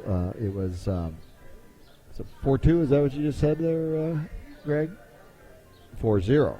In Meesville, the Mud Hens beating Coon Rapids in the Class B first round game up in Shakopee. Eric Murphy has the call for that on PrepSpotlight.tv. And in the last report we had out of Springfield, we had a Mercy rule game heading that direction as Alexandria up 15-2 or Maple Lake up 15-2 over Alexandria in that game. And just watching catcher Eric Carpenter, and he was struggling with his right leg a little bit. I don't know if he was cramping up. Grab some water to get hydrated. It's getting a little humid out here. A little sticky. Bottom of the 8th inning, Dalton Gross, the draftee out of Waterville, still working. He came in with nobody out in the 5th inning and has worked since then. He gave up his first run. The first run credited to Gross with a home run in the bottom of the 7th inning, and that home run hit by Zach Schroeder. In this half inning, the Bottom of the 8th, it'll be Josh Michaels, Josh Mosier, and Jake Salentin. The 7, 8, and 9 hitters. Except we do have a pinch hitter at this moment in time. Batting for Michaels, who has struck out 3 times, is Cole Lamonte. Or Cole Lamont. That's what we'll call him, is Cole Lamont. And Cole Lamont getting his at-bat against Gross. Swing and a miss, and the count goes to 1-1. We're in the bottom of the 8th inning. First of 3 games here at the ball yard.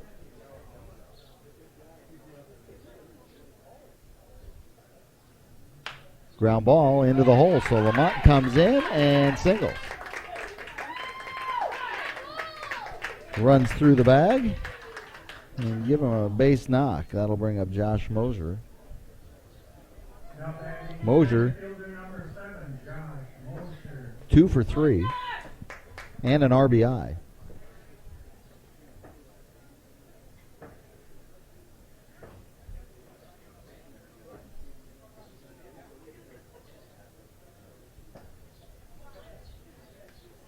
The manager, Harrion, has decided, you know what, maybe I'm going to go run for him. So Harrion's going to go in, I believe. He's grabbing a helmet, and he's going to run. And Lamont gets that single, and Harrion will run for him.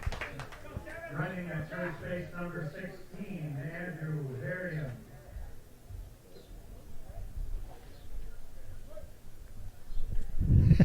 With Harrion over there, there's nobody at third, but Mosier pops up to the shortstop for the first out. So, yes, there's nobody at coaching third base at this moment, but now there will be, as the starting pitcher is going to make his way over there as Bryce Vanasse is over there. The Dilworth team, by far the shortest bench of the teams we've seen.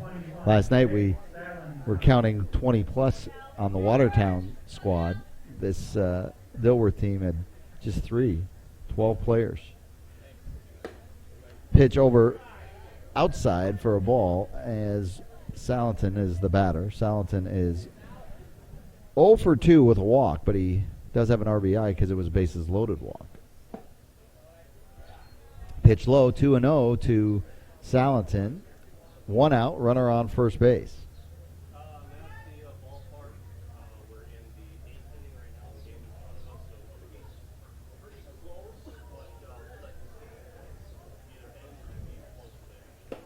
Swing and a miss from Salentin, and the count goes to 2 balls and a strike. Gross came in the 5th, gave up a hit that scored a run, but it was not credited to him. He inherited a couple runners from the starter, Evan First.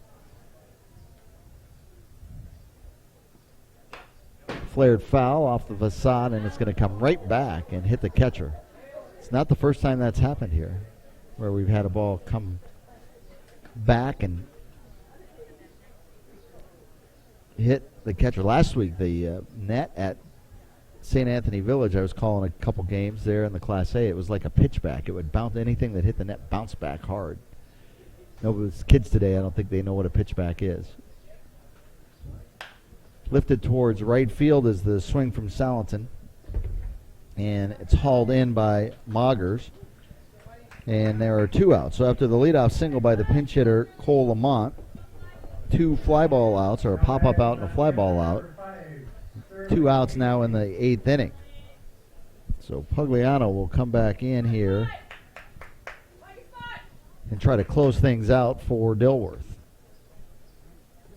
See what happens before that time with Sterling Hafey up. Hafey with 2 base hits and a run scored. He got the game started well for Dilworth with a leadoff double, and he looks at strike 1 from Dalton Gross.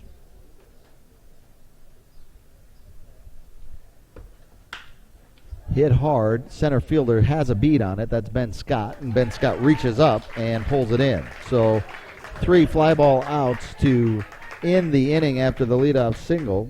And we will go to the 9th inning in a 5-2 game. We'll keep it right here on PrepSpotlight.tv. Again, reminder that we have two more games. The St. Patrick Irish and the Regal Eagles will be mixed up in this ballpark, and then we'll finish up things tonight with the St. Martin Martins and the Gaylord Islanders. Gaylord Islanders and the St. Martin Martins going at it, and that will be at 5 o'clock. Hopefully we'll be on time tonight. Yesterday, our morning game went 3+ hours and got us off to a little late start, but we're on a good pace here with game one. Dilworth scoring 5 separate innings. They scored in the first, they scored in the second, fourth, fifth, and seventh. Our last run coming on a blast, a home run to left field by Zach Schroeder. Quick update now from Class C.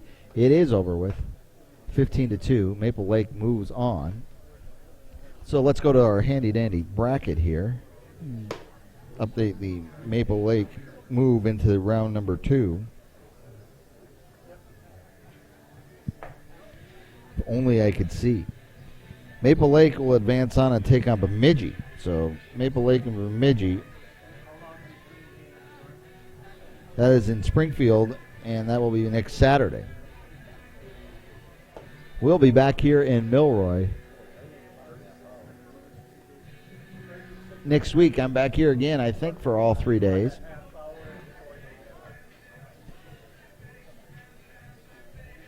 The Minneapolis Cobras in the 6th inning have taken a lead over the Stockman's Irish in the semifinal of Class A, 3-2 in the 6th inning of that one. Good battle in the semifinals there. 4 good teams still alive in the Class A tournament. Lewis Moggers at the plate now in the 9th. So 3 outs needed for the Raildogs of Dilworth to move along into round number 2. Lewis Moggers doesn't want to be out number 1, and he comes out slashing, and he's fallen behind in the count 0-2. Moggers led off with a single in the 7th and then was erased as part of a very pretty and very timely 5-4-3 double play turned by the Dilworth defense, and that was key, I'm telling you, in this. But Moggers swings the bat nicely, and he takes the outside pitch and delivers it right over the shortstop's head for another base hit. 2 leadoff base hits for Moggers in this game, and he's got to get runners on base. It was Carpenter who hit into the 5-4-3 double play, and I say this with just after watching the last half inning. Carpenter was struggling with his right leg. It looked like he was cramping up, took some fluids, and you can see as he's trying to stretch it out. So he is a double play candidate, no doubt, just because he doesn't look like he's feeling well in the legs. 1 ball, no strikes, and Pugliano gets the fastball past Carpenter. Carpenter is 1 for 3 with a single in the 4th.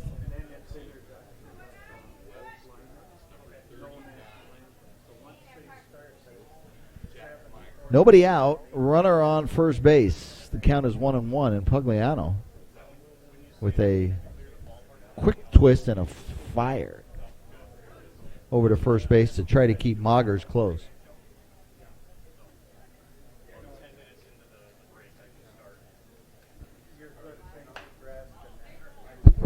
Flaring it foul is Carpenter, and the count is 1-2. Pugliano came in and into a little bit of a jam and picked up 2 quick fly ball outs to get out of the 8th inning, and now here in the 9th inning,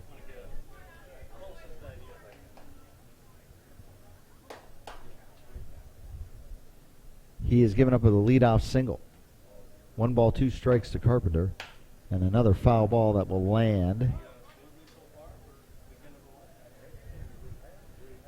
He is actually caught by, it's like a member of the St. Patrick Irish.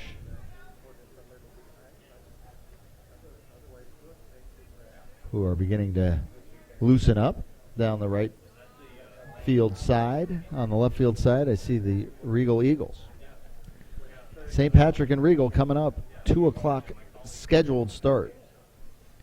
Here it's a ball and 2 strikes. Nobody out in the top of the 9th.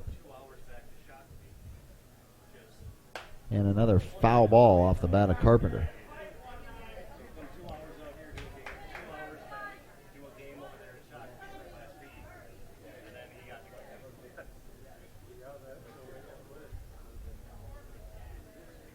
The Wood Ducks have 10 hits on the board. Both teams double digits in hits recorded today. 2 runs on the 10 hits. 1-2 pitch is high, and the count is 2 balls and 2 strikes. So Pugliano trying to close the door and earn the save. He came in with a 3-run lead, escaped out of the 8th, and the ball hit off the trademark is going to bloop into center field, and back-to-back singles. This one a bloop single to center, and the tying run is coming to the plate. Ryan Keekley, the designated hitter, is there. We'll have a pinch runner for Carpenter. Number 28, Ryan Keekley.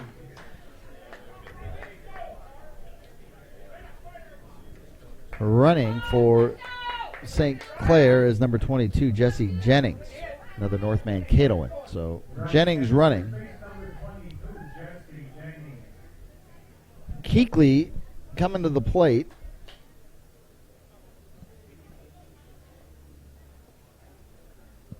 Keekley is 1 for 3. Keekley involved in that play in the 7th inning where he rounded third on a bloop single.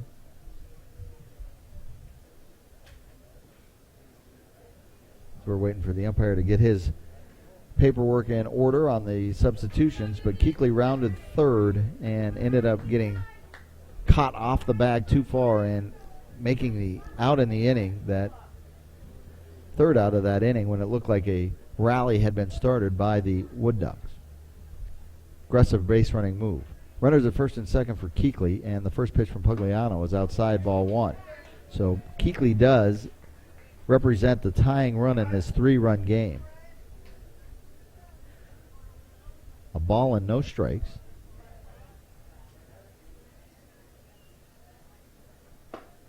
Inside, in there for a strike, catching the inside part of the plate.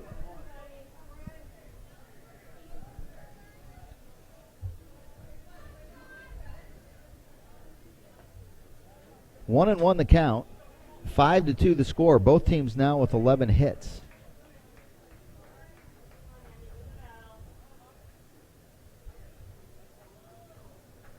The Raildogs not wanting to come to the plate for a 9th inning. They want to get it done right here. Pugliano misses, and it's in the dirt, and everybody is going to move up. So no more force outs on the base paths. That's what that represents. That's what that means. And runners at second and third. Those 2 runs still do not extend the ball game. The tying run is the one that's at the plate. But not having that force out does make a difference on ground balls. Takes double plays out of the picture and easier outs. So 2 and 1 the count, and Pugliano has it squibbed by Keekley, and fielding it is Shefty. Shefty just steps on the bag for the first out, but it's an RBI for Keekley as Mogers scores on the play. So give Keekley the RBI. The runner at second didn't move. So with 1 out, the runner at second, who's the pinch runner, Jennings, stayed there. And we're back to the top of the order with Ben Hopper. Hopper with the base hit his last time up. Has reached base 3 out of 4 times. He walked once, and he actually reached on a strikeout wild pitch. Foul ball on the first pitch. So it's 0-1. 5-3 is your score. Swinging and foul tipping it is Hopper, or maybe swing and a miss, and it's 0-2. Runner at second. It's still a 2-run game, so Hopper is the tying run. He is at the plate.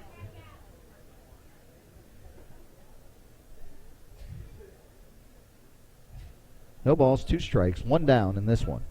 2 outs away from advancing to their first round of 32 are the Raildogs of Dilworth. 0-2 pitch, and he gets Hopper to swing at a high fastball. And Andrew Pugliano showing some emotion after that second strikeout. He's down to the final out. Now back in second base on number 8, Allen. A little Al Roboski feel to it. There's been a few other relievers in the last couple decades that get a little exuberant, and the hat keeps flying off when Pugliano throws the fastball.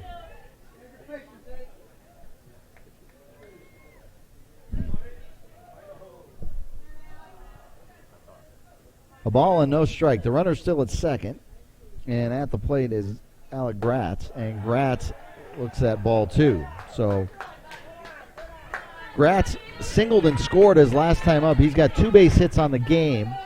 He is the last hope right now at this moment in time for the Wood Ducks of St. Clair. 2-0, 2 outs. Swing and a miss, and the count goes to 2-1.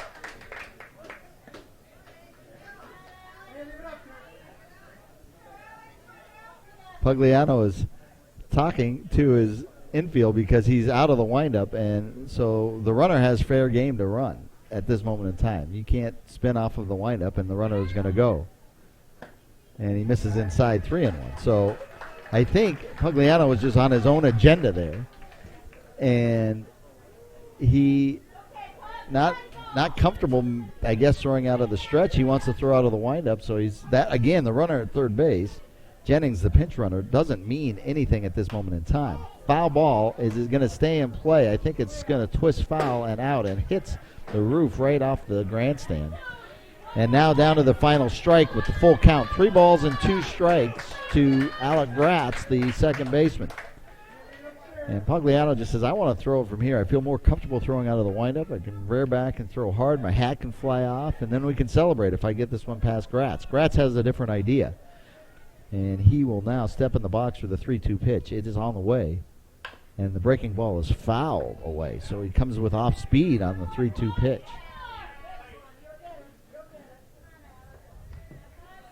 Pugliano, wearing number 22, fired up as he's trying to record the final out of this one.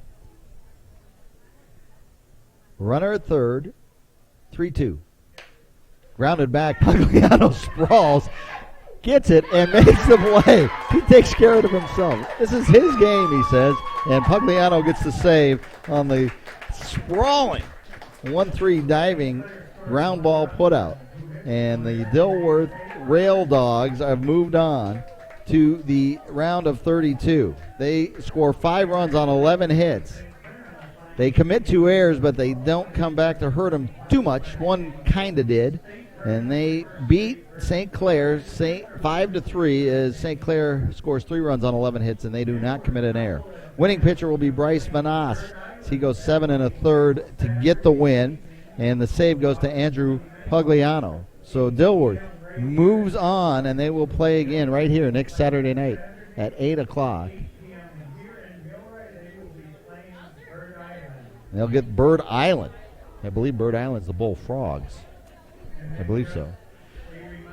Rail Dogs versus Bullfrogs, if I'm not mistaken. So that's the first game. 5-3 your final. Dilworth moves on to the second round. So the Rail Dogs get the job done, and they advance on in their first ever state tournament game. They eliminate St. Clair also in their first ever state tournament game, the final 5-3. You've been watching the Class C State Amateur Baseball Tournament on PrepSpotlight.tv. Andy Price for Greg and Greg Wilford with you, and we'll be back for the 2 o'clock game. Regal and St. Patrick's coming up right after this. Thanks for watching, and we appreciate your support of PrepSpotlight.tv and a coverage of state baseball.